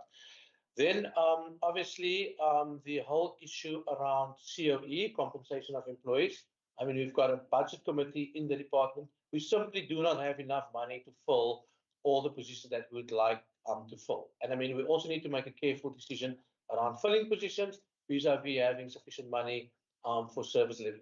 That by itself, you know, culminate into other risks. You know, potentially people are overloaded with work, you know, resulting in burnout, and then obviously the whole having to deal with issues around mental well-being, etc. So it's the fiscal environment. It's the issue around compensation of employees. And then the third issue is really around the rand-dollar exchange rate. I mean, Program 4 is our biggest program. We deal with the issue around Microsoft licensing, because all of that is denoted in dollar terms. If the rand-dollar exchange rate goes against us, then obviously we need to pick that up, you know, as a particular department. And then the fourth matter is really just dealing with the provincial transversal risk, which we actually pull together, you know, as a department. And some of that risk sits external to the department, but obviously, if any of those risks materializes, then it impacts directly on us. So if we have a massive flood, or in last year's case, 3-4 floods, there is no way that we cannot get involved. So then Premier jumps in, I jump in, we pull in everyone, whether it is, you know, CI, or whether it's our risk management team, or whether it's a team dealing, you know, just with sort of temporary relief. If there are any matter, if you think about COVID and all these things, although the risk sits externally to the department, this department, because we're coordinating, you know, takes some key responsibility for that. I don't know, Henry, do you maybe just want to touch on, you know, how do we coordinate it transversely? I will do so, DG. Thank you. So, Chairperson, as the DG has indicated, we do have a process through which the provincial risks are managed. And those are, as previous said, the wicked problems. So that will be the wicked stuff that we are facing as a province. Just quickly to tell you what they are climate change. And Chair, there's a whole host of things that are actually... Henriette, you're on mute. You've muted yourself. Sorry, how was that possible? Sorry. So the where did I try? Should I start now again? Chair, there are 7 provincial risks. They are the risks relating to climate change, the risk relating to water security and water resilience. It's basically the discussion that we actually had this morning, as well as energy resilience, energy security. Then we have an economic one, which also ties into the discussions that we were having this morning, and the impact that it has on unemployment and just the state of our citizens, the ability to live lives that they value. Then we have a risk relating to the regression of the provincially owned infrastructure, and that also ties back to some of what we discussed this morning. And then lastly, the one about safety, residents not feeling safe. Those are all external, and I do think very complex risks that aren't solvable in a short term. I think we do have many actions in place to manage those risks, Chair, that I can't discuss right now, but I will gladly do so should you want us to do so. The last one, though, is the internal one, and that is about the ability of the province to actually sustain business, if I can call it that, and all these things that relate to financial cuts, the fact that we don't get the money that we are expecting, and the fact that we need to tailor our code in accordance to the money that we receive is part of that particular one. It also includes staff safety, which you would have seen in the news as something that is quite prominent, and there's a whole there are other things that are connected to that as well. So, Chair, the process with that is we of course look at from a provincial top management team on what is progress with actions. So, like if I can take energy as an example, or water, there are an energy plan, there's a water plan, and we monitor the implementation of those plans through committees and ultimately feedback to PTM, and a quarterly report up to Cabinet about that. So, Chair, that is a very abbreviated process. I think it's much more complex than what I can say in 10 minutes. Wonderful. Thanks, Chair. Back to you. Thank you very much. I don't see any other hands. I did see Member Stevens' hand. Member Stevens, do you have a question, or did you decide not to proceed with it? Yes, Chair, but most of it was covered by the DG, but I think I'm still going to ask because I was cut off during the process due to a quick load shedding.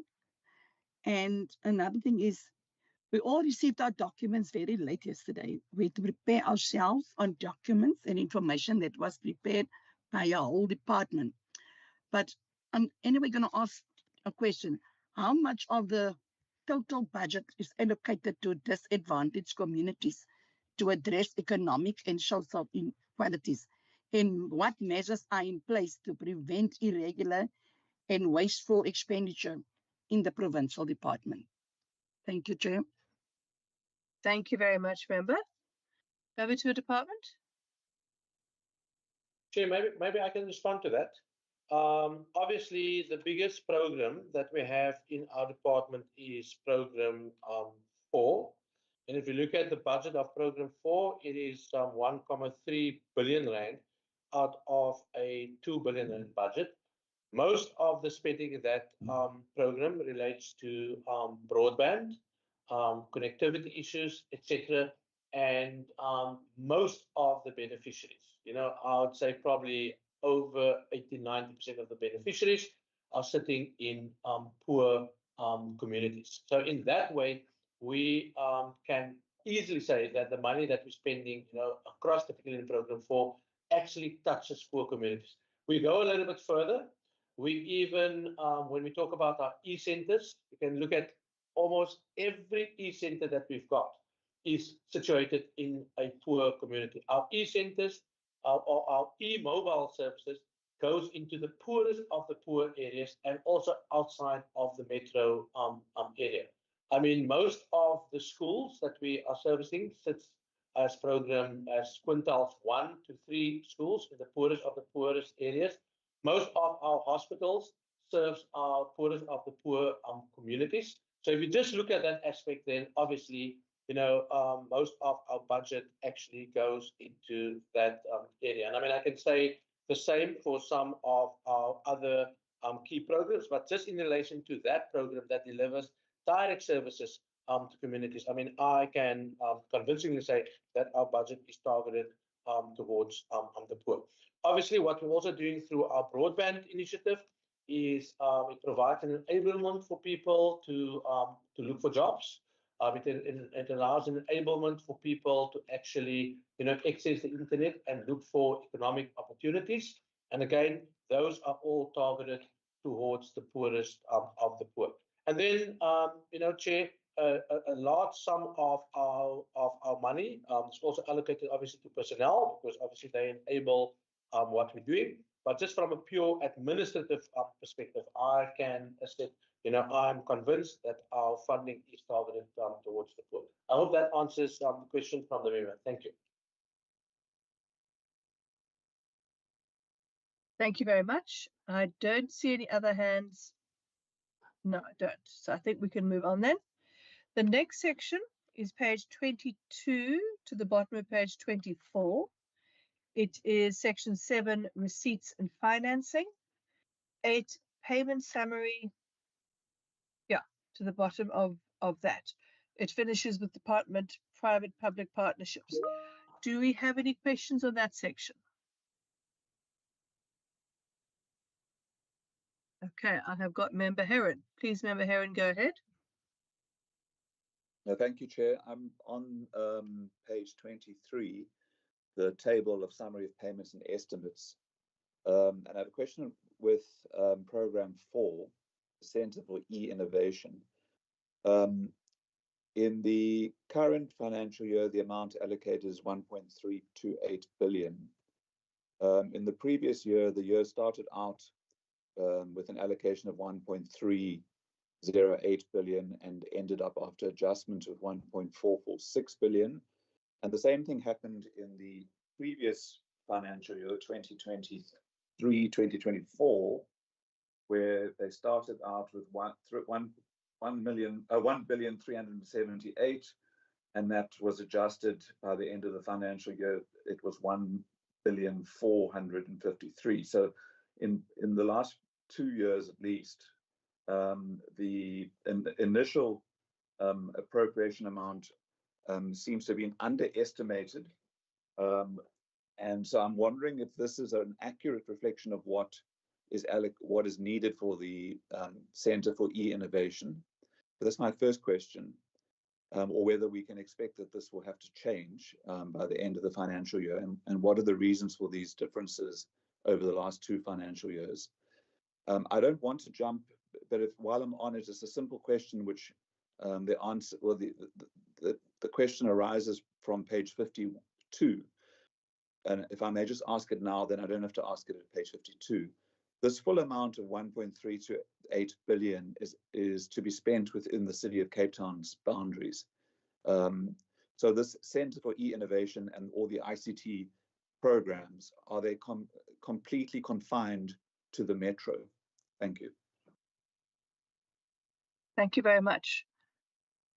Over to the department. Chair, I mean, I'll start, and I think Driekus can give the detail. As I've indicated, that the Centre for Innovation is our biggest budget. I've spoken about our biggest risk in that space, the rand-dollar exchange. I mean, I think our total license bill is about 250 million rand. And then with the agreement that we've got with the Provincial Treasury is, we agree on a rand-dollar exchange rate at the time that we table the budget. If that rate goes against us, then we will then make applications for the necessary adjustments during the adjustments budget process. So that's why I remember Aaron would see that the difference between the main appropriation and the revised estimate, that's generally as a result of adjustments during the adjustments estimate process. And then obviously, given that broadband is the biggest program, there are also adjustments in that program that takes place during the year. Maybe the number of sites that we anticipated was going to be rolled out does not get rolled out in the year because of many reasons. Sometimes we do not get approvals from municipalities, as an example, for way leave approvals. Maybe some areas takes a little bit longer to roll out. Maybe there are community issues or community unrest, then we couldn't roll those things out. And all of that actually impacts on our delivery ability of particularly within the CA environment and also within the broadband space. So this is a program that we're watching very carefully. Obviously, in 2026, that is where the new broadband 2 also kick in. That is a 7-year contractual commitment. We are also seeing savings share that's already coming through between broadband 1 and broadband 2, and that's also why the amount have been adjusted downwards. So I don't know, Driekus, if you want to add, anything to that. And then the second question, Chair, in relation to page 52, obviously, the distribution and the spatial distribution relates to where the payment takes place. So the payment, obviously, particularly towards the broadband responsibility of this load, or the what's it, 210 or the 1.3 million, primarily relates to services that we are rendering in the city of Cape Town. So obviously, this is our head office. Although the services that we render spread across the entire province, we pay for those services within the metro area. So, Driekus, I don't know if you want to talk about that and whether it's actually feasible to break down every little place where the services are being rendered, because obviously we don't work our costing systems in that way. Driekus? So, DG, I'm covered by your responses. Thank you. Yeah, I think that's it. Thank you very much. I did see Member Walter's hand. Member Walters, was that a question or not? Chair, there was a question, but it was already covered in the response, so I'm fine. Best kind of questions. Okay, right. Do we have any follow-ups there? Member Heron, have you got a follow-up? No, I'm covered, thanks. Great. Okay, so we're now moving on to program 9. We're going to go through the programs one by one. So program 9, well, program 1 is item number 9. It's on page 25, 26, 27. It ends halfway down page 28. It is executive governance and integration. Do we have any questions on that section?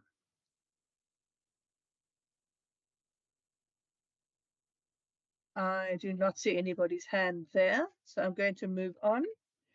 We then have program 2, which starts on page 28, Provincial Strategic Management, page 28, 29, 30, ends at the bottom of page 30. No. Program 3, People Management.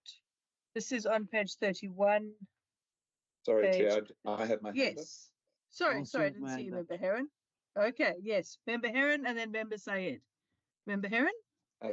Yeah, thank you, Chair. Just on the strategic, program 2, Provincial Strategic Management, I have questions about, first of all, the earmarked allocation for the Commissioner for Children, that it starts at 10 million rand for the current financial year, or the next financial year, 2025, and then almost reduces to half, and then to 6 million in the 2 outer years. So can we get an explanation for why that funding is cut so drastically? Then just a question on how that funding is managed. Is it managed by the Department of the Premier, or does the Commissioner for Children operate almost as a standalone entity? So this funding is then transferred, although I don't see anywhere in the documents where the funding is transferred. So is this 10 million rand in one of these sub-programs, 1 to 4? Then on the energy allocation of 36.799 million, what is that for? Because it seems like quite a small amount if it's to roll out the energy commitments that the Premier's made in the last few SOPAs. But if it is for the Energy Council, then it seems like quite a lot. So what is the 36 million rand for? Thank you. Thank you. Let's get that answered, and then we can do Member Sayed's question.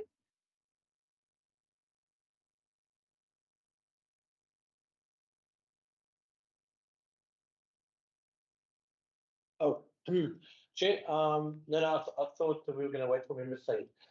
So on the Children's Commissioner, obviously it starts with 10 million and it drops to an amount of 6 million. The funding for the accommodation is sitting in the first year. So if one excludes the funding for the accommodation, I think it's 3.5 million, but Rikus can actually confirm. Their funding every year is around 6 million, and the 6 million covers two key areas. The one key area is the issue around salaries. That's for the salary of the commissioner herself, as well as the staff. And then the second component deals with goods and services. So they generally have a budget of around 6 million to deal with those things, and the remainder was to make sure that they get proper accommodation. And it's been a challenge.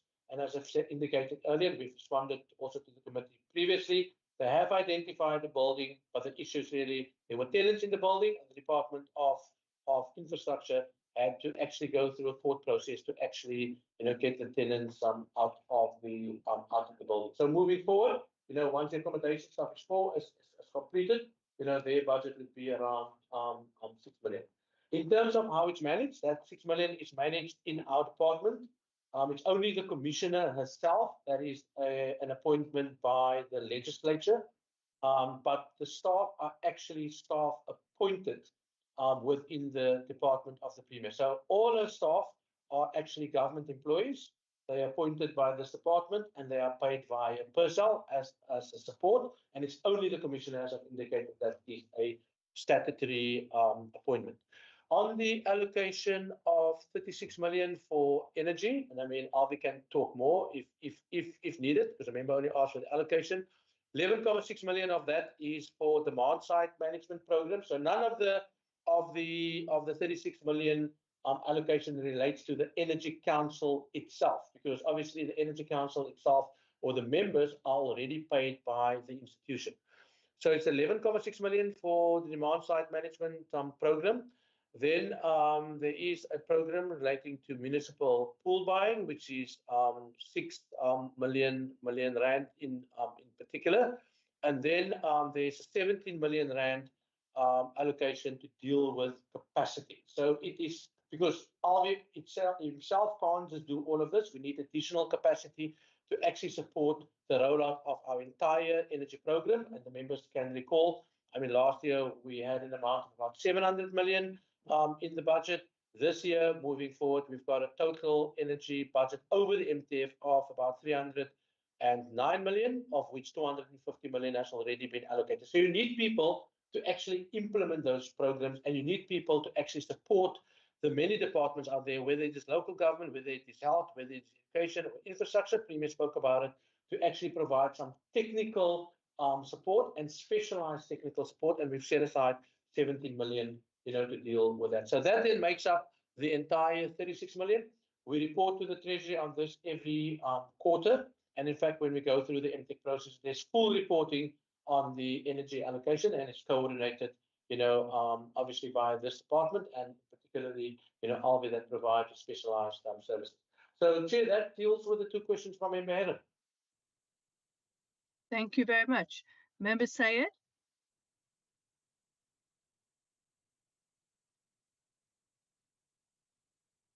Thank you very much, Chair. I just needed to unmute.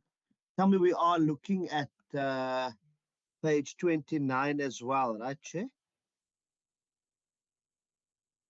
Chair? Sorry, just battling with our pages here. Yeah, please go ahead. Okay, so I can look at 29 also, eh? You can look at 29. Okay. So on page 29, table 9.2, program 2, the Provincial Strategic Management, Chair. I just wanted to know, is there a performance monitoring model that the Premier's department uses to monitor programs and to evaluate management performance? Thank you. Chair, maybe even Zina can also add to this. We definitely have a program monitoring tools. In fact, we report every quarter to the cabinet on the performance of this government, and we report in relation to the financial performance that's done by the Treasury. And then the team in this department under Program 2 reports on the non-financial information as it relates, to performance on the targets in the APPs, and that's done on a quarterly basis. We also engage with departments, if there are any serious issues of underperformance, because obviously that is something that we do not want. And we assist departments in formulation and also putting together some of the APP indicators. But what supports us in this process is the quarterly performance, and in fact, we have it as a standard issue of discussion, on our cabinet agenda. And when we obviously have our cabinet breakaways, and when there are any issues, we also talk about it. But it is informed by the information that comes from Zenith and the team. So Zenith, I don't know if you maybe just want to say something around it. Yeah, thank you. And thank you, Member Said, for the question. Yes, there is a model, and as you would perhaps know from a national perspective, currently the National Evaluation Policy Framework is under review. And in the Western Cape, we have evolved beyond only evaluations as an evidence capability. And if you look at our annual performance plan, you will read the involvement so much so that over the next 5 years, we will be strengthening and that data and evidence capabilities, because we believe that evidence generation is beyond only generation of evidence. And if you know that in light of the budget discussions, the fiscal constraints, the whole concept of value for money, and how do we get deeper into having evaluative thinking and evidence generation thinking around value for money. From a monitoring perspective, we're moving towards, and we have evolved from an integrated performance that we do quarterly in collaboration with Provincial Treasury to a much more multidimensional tracking of performance. So not looking only at APP indicators, but also looking at what are those development focus indicators that actually changes the society and what is the gap. So that type of monitoring much more advanced than only looking at performance through the lens of a basket of APP performance indicators. Thank you, DJ, and thank you. Okay, and in addition to that, I think it's a valid question asked by Member Syed. We're stepping up this year, so it's not just Zenith stuff on financial, non-financial performance. And then it will be driving the governance performance of this government. So on a quarterly basis, this cabinet will look at financial performance, non-financial performance, and governance performance in the key areas. And then we're going to also expand it to starting to say, okay, so how does our performance look in relation to service delivery out there? So it's a whole suite of making sure that this government actually do what they need to do, and that we actually push the issue around being accountable and looking through the lens of performance management, because we believe that's the only way, to keep each other accountable. Thanks. Thank you very much. Are there any follow-ups? I don't see any hands. Member Walters? Chair, I'm not 100% sure whether my question will fit into this section, but listening to the answers that were given, and let me first state that I find it incredibly welcome to hear that there's a deeper performance appraisal in terms of impact that goes beyond the APPs. I've personally found it very frustrating in previous roles, to get to the nub of what's working and not working, just looking at the typical performance reports that we get. Now, in terms of the measuring of impact and in terms of monitoring the department, you also make reference to transversal elements to this. To what extent is this type of approach going to be extended to local government? Obviously, there's differences in spheres of government. It might not even fall under the Premier's ambit, what I'm asking. But was there thought given to this? Are there any advances in that regard that we can look forward to, or is my question aimed at the wrong department? Chair, the question is not aimed at the wrong department. I think Member Walters is spot on. In fact, we have expanded our stuff to local government. And if Member Walters look at the departments that's responsible for governance, innovation and culture, the Department of Local Government is part of that. So in the same way that we are tabling a quarterly report on the performance of departments and public entities, we also have a quarterly report on the performance of municipalities.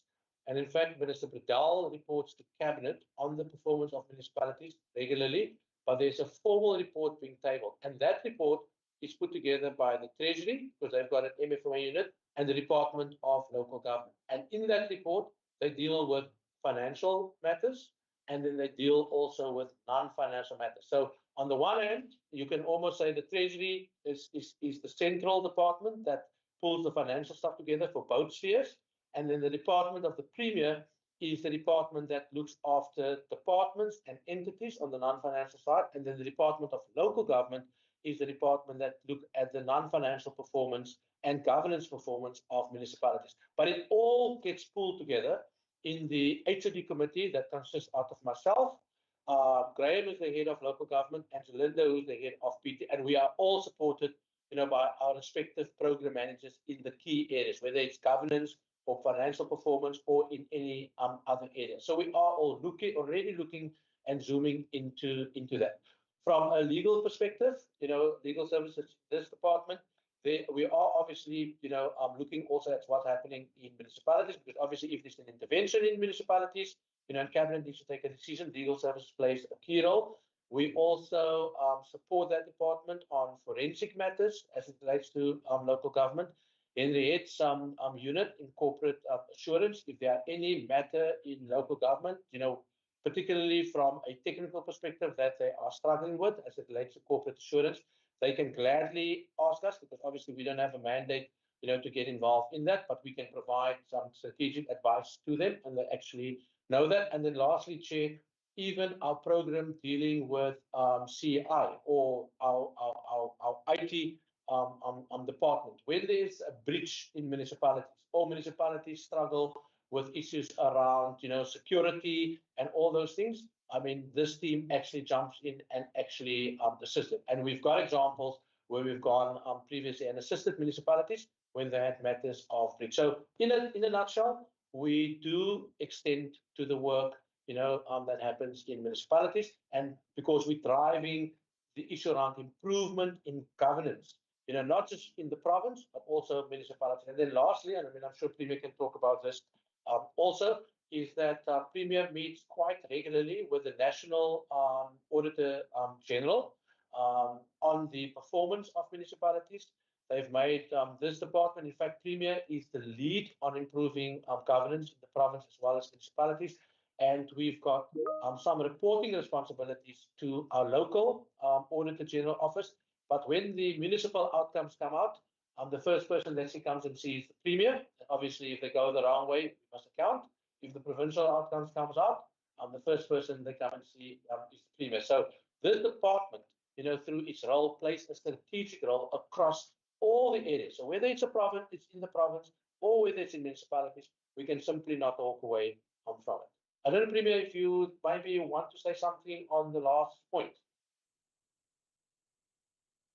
Thanks, DG. I think you have mainly covered it, but before the Auditor General comes to the province, to the legislature, which she will be doing very, very soon, we have those regular meetings with them. And also what I've done is we've made it much more prominent in our PCF. The AG is a regular partner in the meetings at the PCF, so that's all the municipalities. Because we've got to play that role not only just in our government, in getting each department to have a good audit outcome and good governance as a basis, or as I say, it's got to be a habit, so that you can focus on service delivery.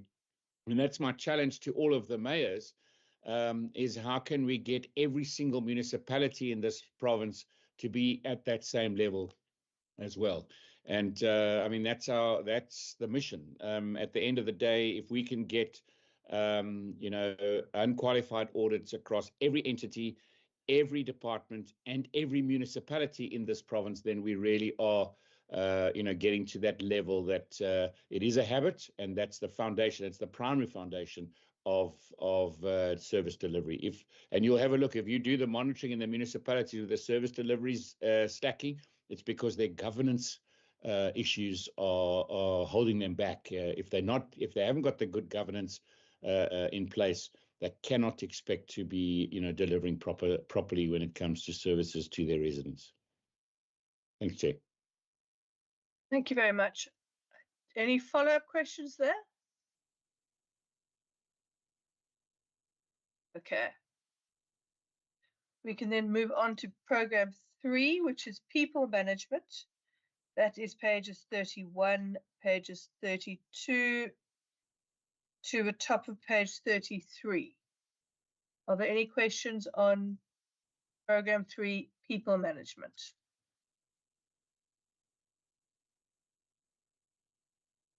All right, I'm not seeing any. Program 4, the Centre for E-Innovation. This is certainly something that I think is extremely important across the province for many, many reasons. I think it really does allow people to connect. So on pages 33, 34, 35 to the top of page 36.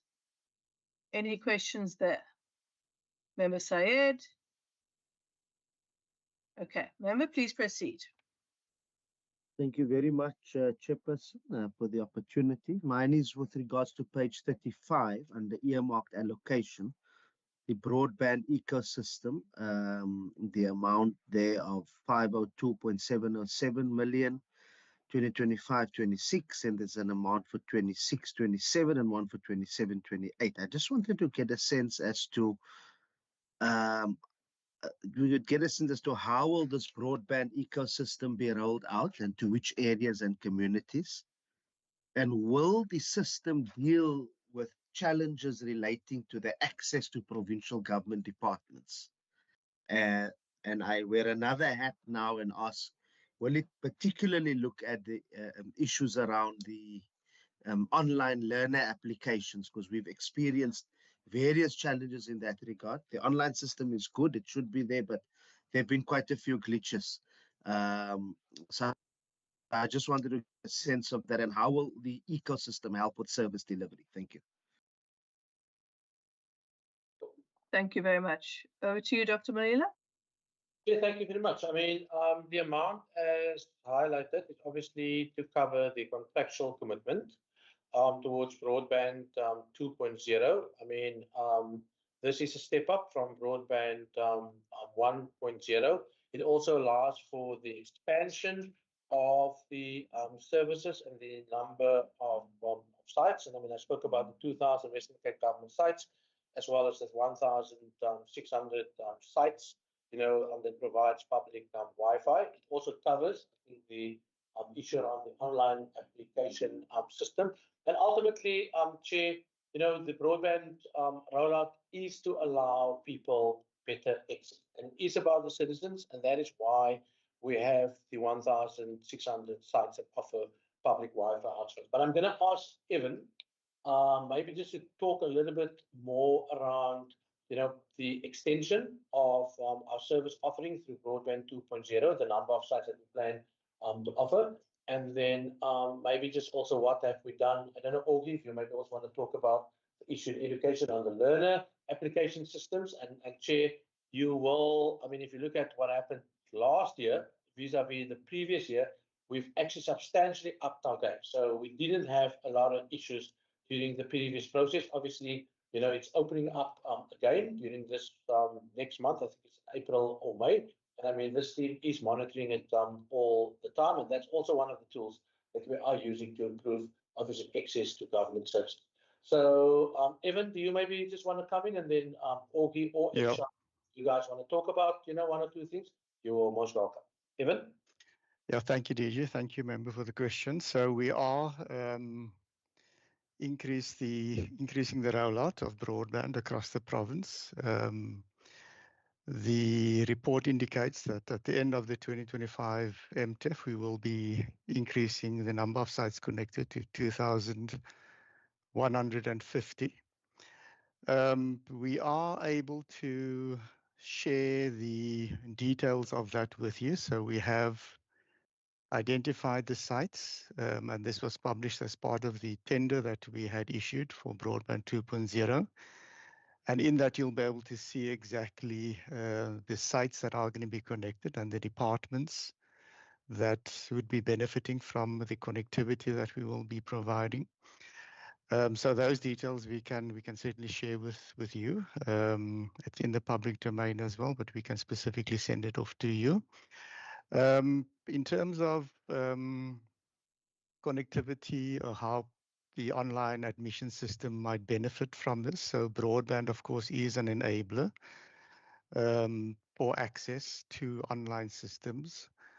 And it will, certainly assist in providing users of the system with the access that they require, either, by visiting a government service center or at the public Wi-Fi system access points that we have. They could also access it in that way. So broadband does enable this type of connectivity and makes it possible to improve the service delivery to the users needing to make use of the system. DG, I'm going to leave it at that. Thank you. Wonderful. DG, I then may add, DG. Thank you. Thank you. And so in terms of our access to the residents, we're also looking at how we can get them to access government services, even if they're in remote areas.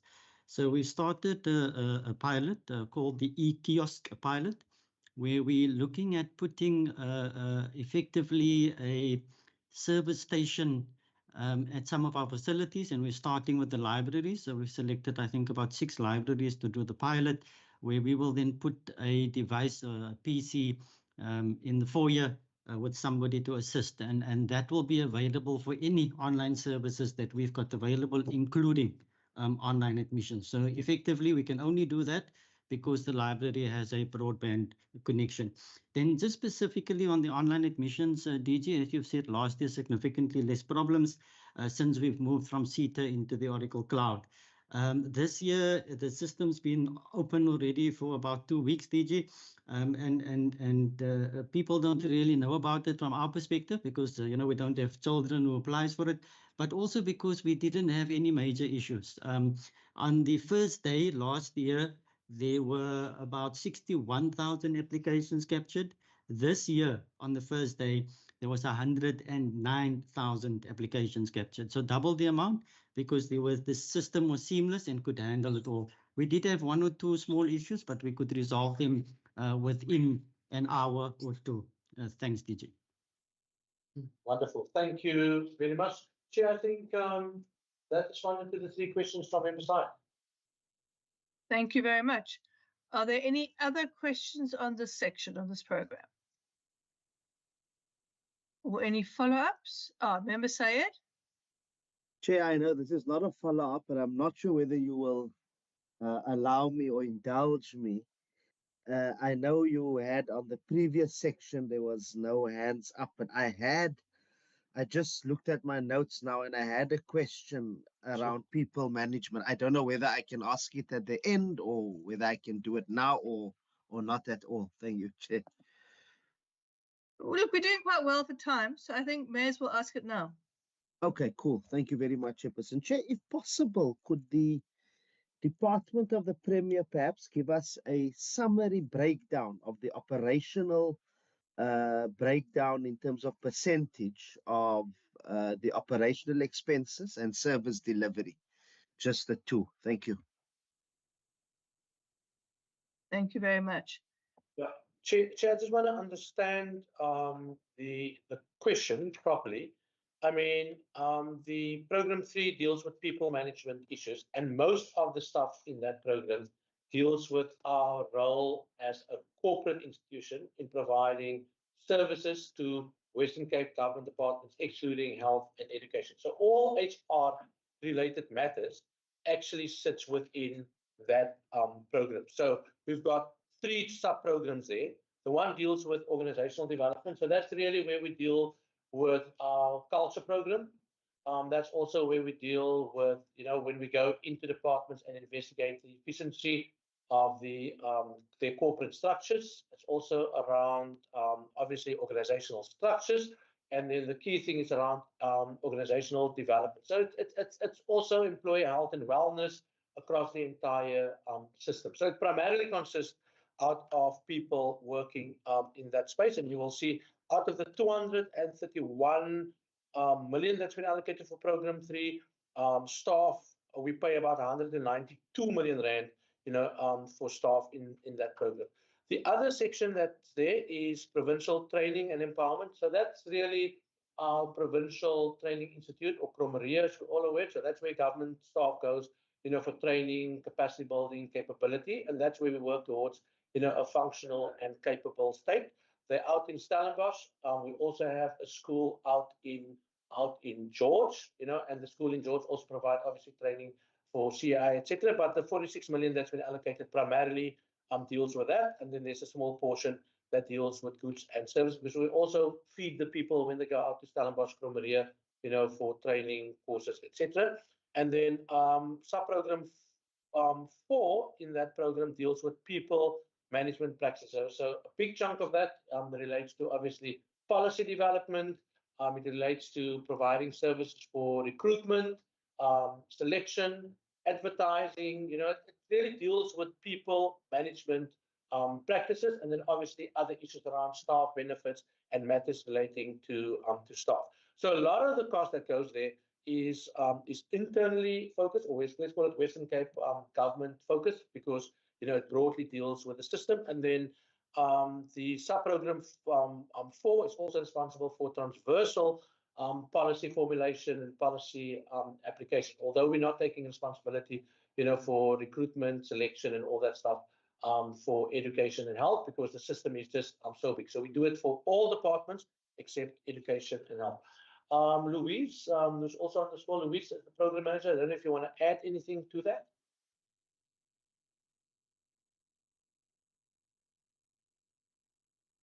Louise is, Louise, you're on mute.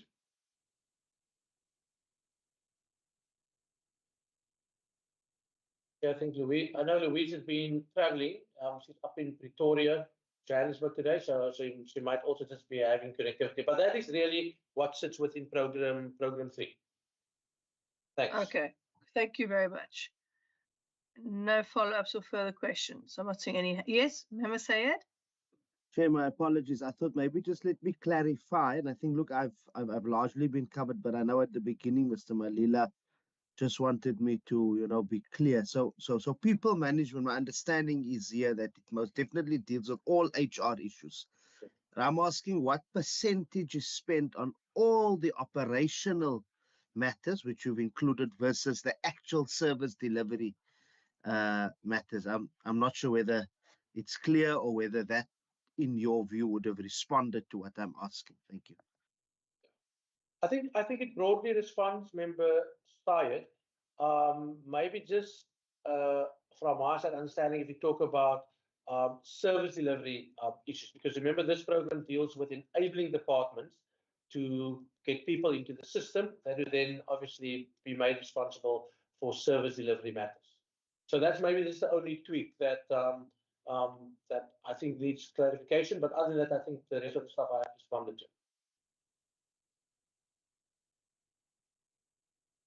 Okay, thanks. All right. Okay, let's move on then to corporate assurance. That is program 5 from page 36, 37, and most of page 38. Questions on that section, corporate assurance?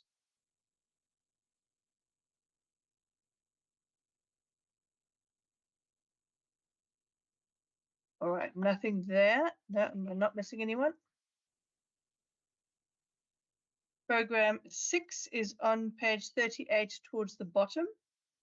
That is legal services. It is page 38, page 39, page 40. Yeah. So it's 38, 39, and page 40. Legal services.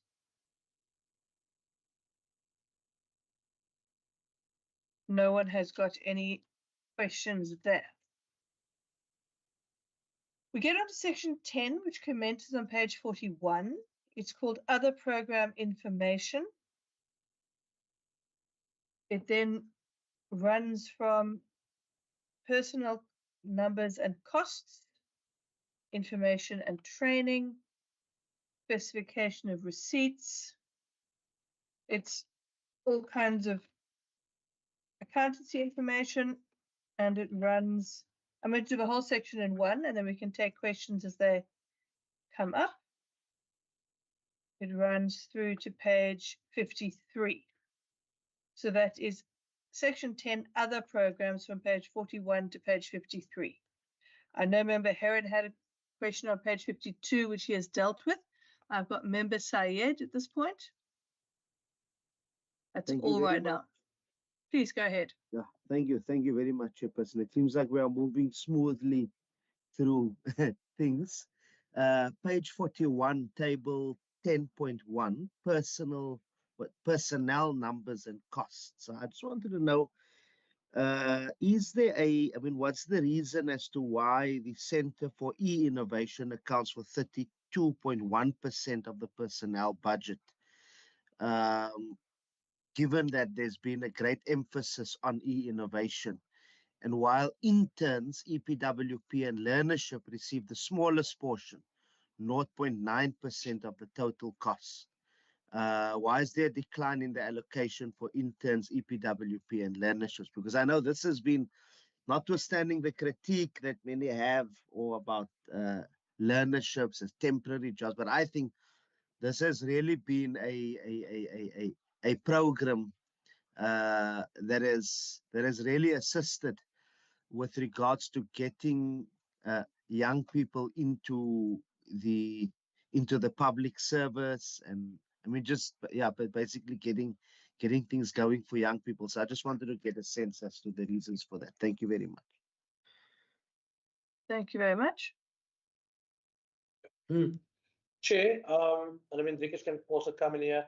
The reality is that most of the people in this department sits in two programs. It is program 3 that deals with people management issues. I mean, that's also where a lot of our clerical staff are sitting, because they're obviously engaging, on people management, administrative work, of other departments. And then the second component sits within your Center for E-Innovation. And remember, we are servicing all 13 departments. So unlike program 3 only servicing 11 of the 13 departments, program 4 service all 13 departments. And in fact, in the CI program or program 4, that's also where a lot of our technical staff are working. So it's the people that need to look at, do programming. It's the people that need to do laptop support, go out to departments, check out what's happening in the system. So here we're also talking about, staff sitting probably between levels 6 to level 8 in the system. So the quantum of work is just a lot. We are covering something like 30,000 staff members, about 22 or 23,000 of them, is actually linked to the corporate network. So that requires obviously technical support. So you can just think about 23,000 people needing that, and then there's an additional 8 or 4, 5,000, added to that. So we're talking about 30,000 support staff. So that is actually the reason, why all the numbers sits in that space. Obviously, when we move to a more digitalized environment, a more innovative environment, we're seeing that there may be a requirement for some of those numbers, maybe over the MTF period, to drop. But we also indicate to people, the more we sort of explore with AI or becoming more innovative, it doesn't necessarily mean that we're going to exit those people. What it means is that those people will also start to get different kind of jobs, because we're looking at our sort of environment differently.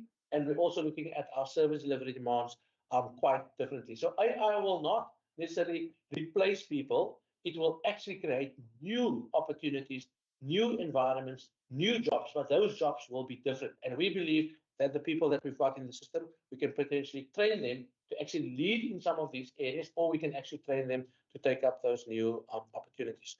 Chair, in relation to interns and learnership, in fact, those numbers are actually increasing from 73 currently at the moment to 90 in 25-26. We are really investing in programs in this department, particularly the pay program, the Premier's Advancement of the Youth Program. The numbers that you are seeing there only reflects the numbers, obviously, in our department. You know, these interns are sort of deployed all over the Western Cape government as a platform. And in fact, yesterday, Premier asked me to put together a full summary report, and we have also responded, member side. You will recall, I think you or one member in Parliament actually asked the question, particularly on the pay projects and what has been the benefits and how many people we've got. But in this department, we will be extending it to include 90. Maybe, Driekus, you can maybe just talk about, you know, why the costs are dropping, but I think it relates to the national framework, national environment for the minimum salary that we need to pay, you know, a person that's coming into the system, whether you have a learnership or whether you're actually an intern in the system. And remember, a lot of our interns, so you can have a pay intern, which is a matriculant, and they get paid something like 3,200 per month, but then you can also have graduate interns that comes in different levels. So whether you have got 1 degree or 2 degrees, and their salaries are also determined differently, and the Department of, I think it's DPSA, determines those salary levels. But in absolute numbers, Chair, we're planning to move from 73 to 90. And then, Driekus, is there any specific reason why, you know, the costs are dropping? Maybe we can expand on that. Yeah, thanks, Chair. The simply the mix, the ratio of pay interns to graduate interns. Yeah. Thanks. Thanks, Chair. Thank you very much. Okay, any other questions on this section? This takes us to the end of the documents that have been provided to us.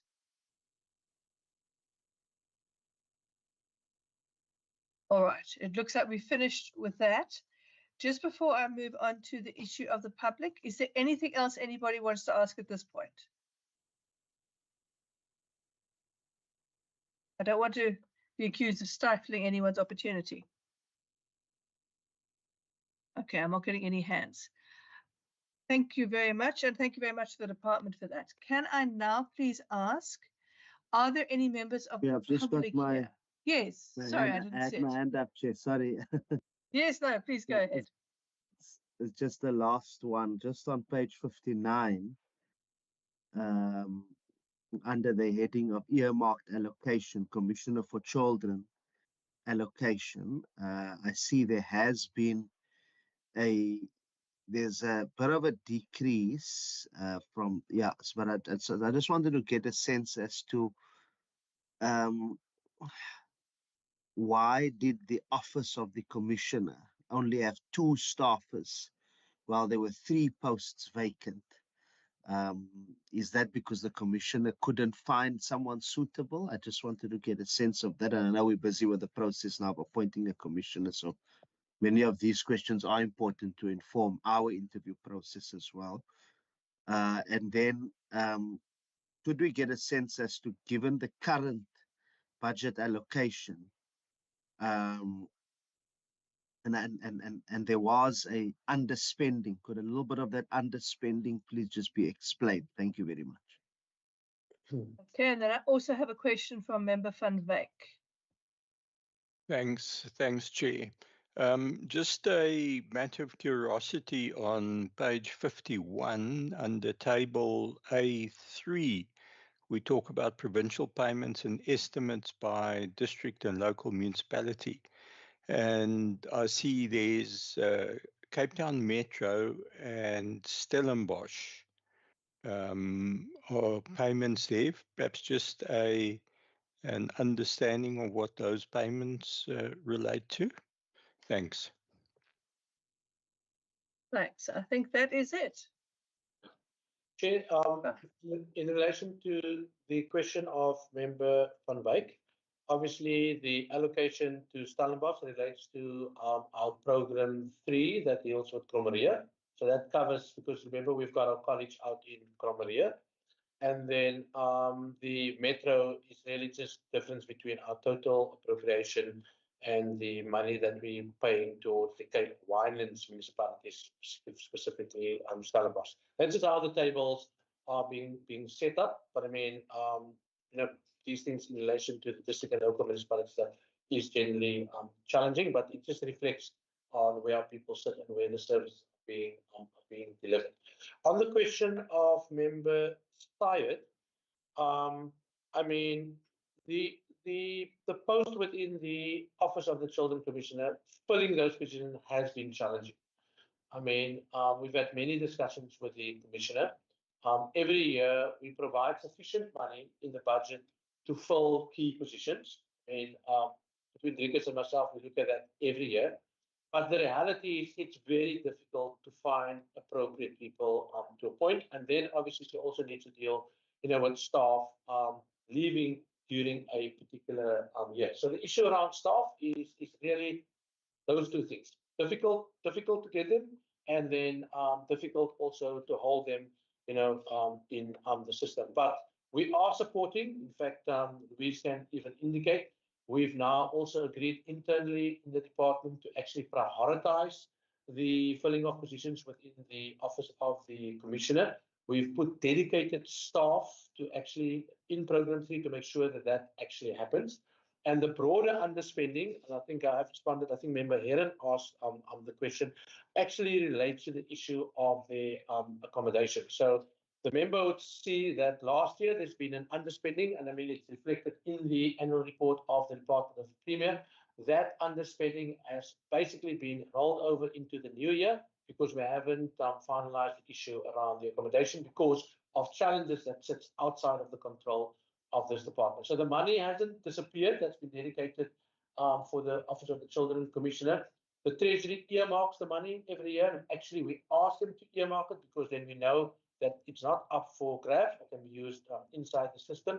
And I think once they have secured their premises and we spend the 4 million rand for the accommodation, then one would see that the normal budget every year should be around 6 million or so. So members, as I've indicated previously, staff in the Children Commissioner office is employed by the Department of the Premier. They are government employees, and it's only the Commissioner. You are busy with that process now, who is a appointment of by law, and Parliament is dealing with that matter. So I suspect that that we'll probably see a full run of the Office of the Children Commissioner once the accommodation has been sorted, and then we can also actively start to get more people into the system. The Office of the Commissioner have also made a separate application to PT for additional funding, but obviously PT could not allocate it because there is no evidence that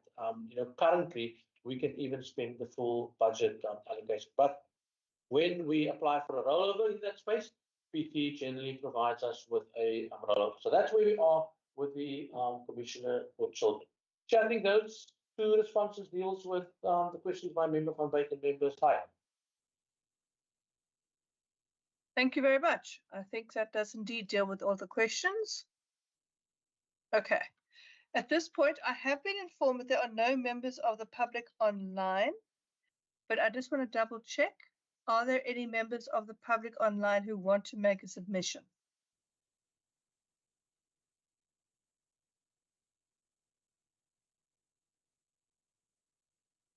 Okay, I'm not getting any response to that. So I think that certainly completes this part of the meeting. The committee is obviously going to be deliberating further, but I really want to thank everybody, the Premier. Thank you very much indeed. To the DG, to the department. Thank you very much for coming today with this presentation and answering all the questions. We really appreciate it. And yes, thank you very much. I think the committee will remain online to deliberate, and the rest of you, thank you. You can be excused. Thank you very much. Thank you, Chair. Thank you very much, Chair. Thanks, DG. Thank you. Thanks, team. Thank you, Premier. Thanks, Premier. Thank you to the .pt committee. Thank you, Premier DG.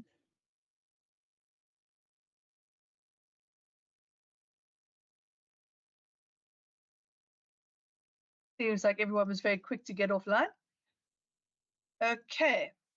I just want to get a feeling from the committee. Do you want a 10-minute break or should we just push on and finish this meeting off? I think we can push on and finish the meeting off, Chair. Yeah. I think that's a good idea. Agreed. Yes, Great. let's push on, Chair. Yeah, thank you very much. Okay, right. Consideration and adoption of the draft report. So I want to get a feeling from the committee, and maybe we can go per party or how people feel comfortable doing it, as to whether or not we support the vote or not. And if not, if one wants to say anything on that point. Member Kaiser Philander?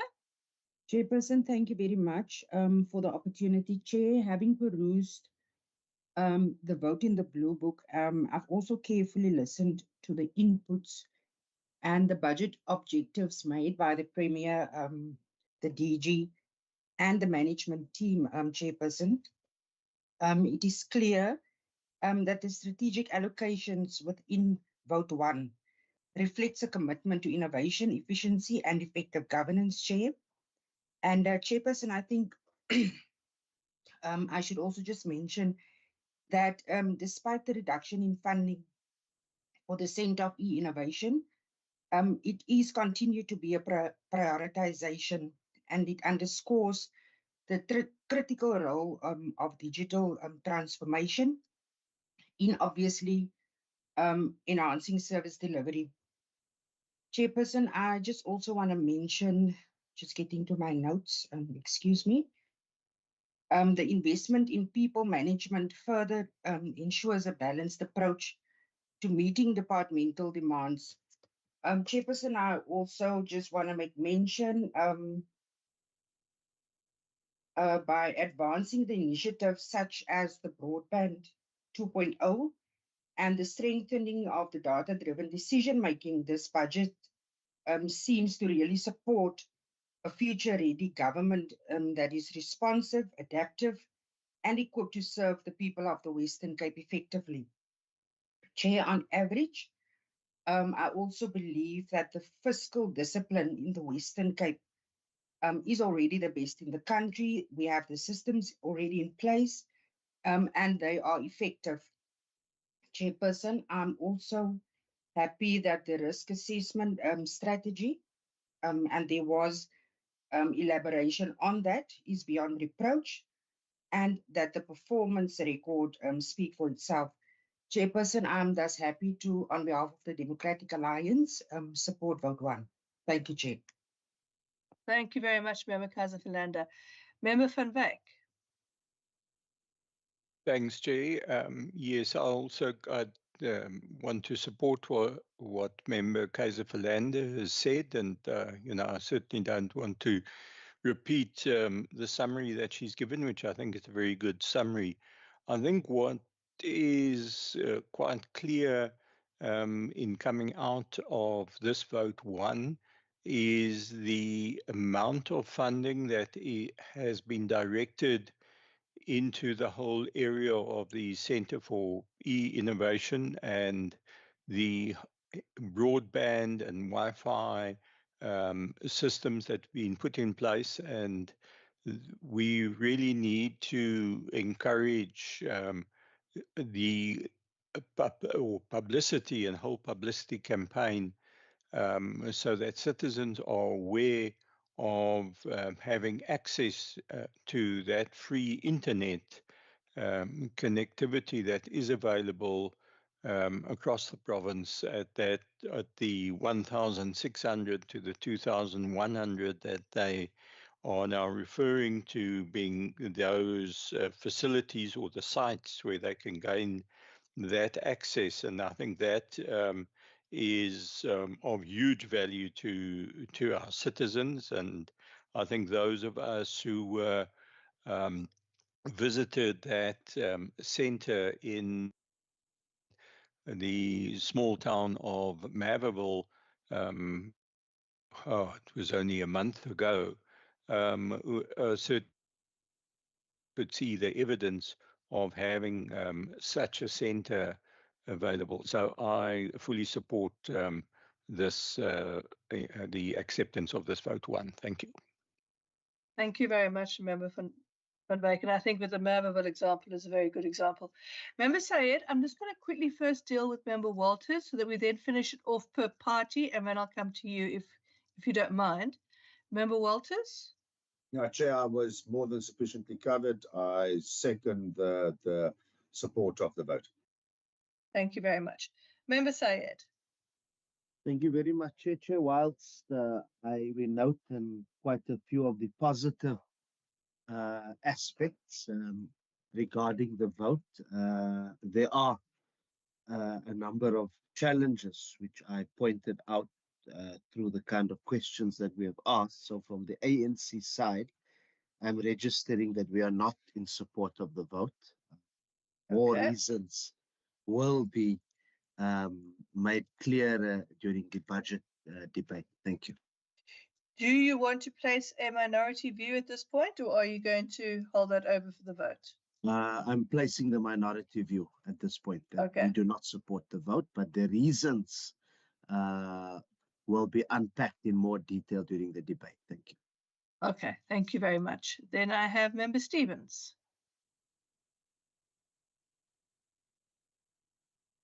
Thank you, Chair. Yeah, we also have, from the Patriotic Alliance, we also have our reasons why we don't support the vote, but we will give that reasons in the next sitting. Thank you. Okay, thank you very much. Any other comments or hands from anybody?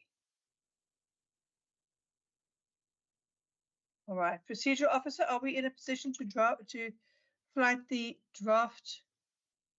Chairperson, there is another Yes. party present. I didn't see your hand though, Member Heron, so thank you. Please go You ahead. were just going from party to party without us having to raise hands, but I was surprised you didn't have your hand up, because I didn't expect you to. yes. Well, so I mean, my point is only to say that we not support the vote, but that doesn't mean we're going to vote against it. I think we need to consider the entire budget as a whole and participate in some of the other committees to see whether the vote one is something that we will support. So it's not a minority view, it's just a withholding of the view. Fair enough. Thank you very much. Okay, thank you. And Mrs. Kamish-Ahmed, have we got a draft report that we could screen that reflects the view of the various parties? Okay, report to the Standing Committee, concluded its deliberations. I think, so I just want to find out from Member Heron, you say that you're not supporting it, it doesn't mean you're going to vote against it. Do you wish to add anything into this draft report? Yeah, I would like what I said to be recorded. I don't know how you record it. You can add it to. We're not ready to support this vote, so you can add it in with the African National Congress and Patriotic Alliance. It's fine. Okay, all right, thank you. Can we just do that, please, procedural officer? Okay. All right, so as this then stands with regards to the position of the various parties, is everyone in support of this draft report as it is written here?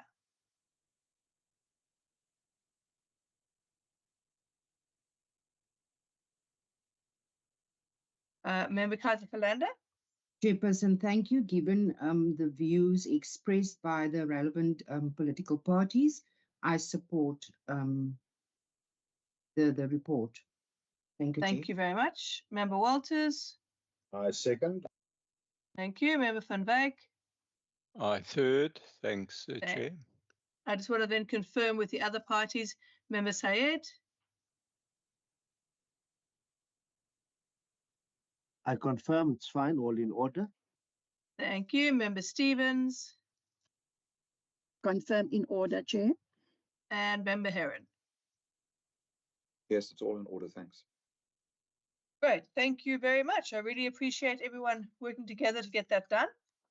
We are almost done. We just need to then consider the draft committee meeting minutes from, let me just see here.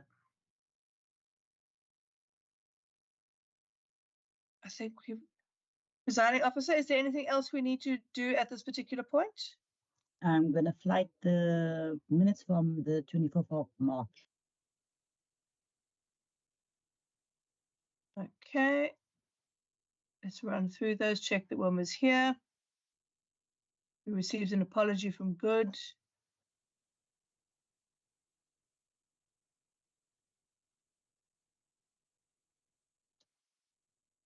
Are there any issues on these minutes anybody wants to raise? If not, could we please have a proposer and a seconder? I have got Member Walters. Is that to propose, Member Walters? I propose adoption, Chair. Thank you very much. Here we go, seconder from Member Kaza Falanda. I second, Chair. Member Van Wyk, is that also a seconder? So that's also seconding, thank you. Thank you very much. And then our last matter we have to deal with, are there any requests, recommendations, or resolutions?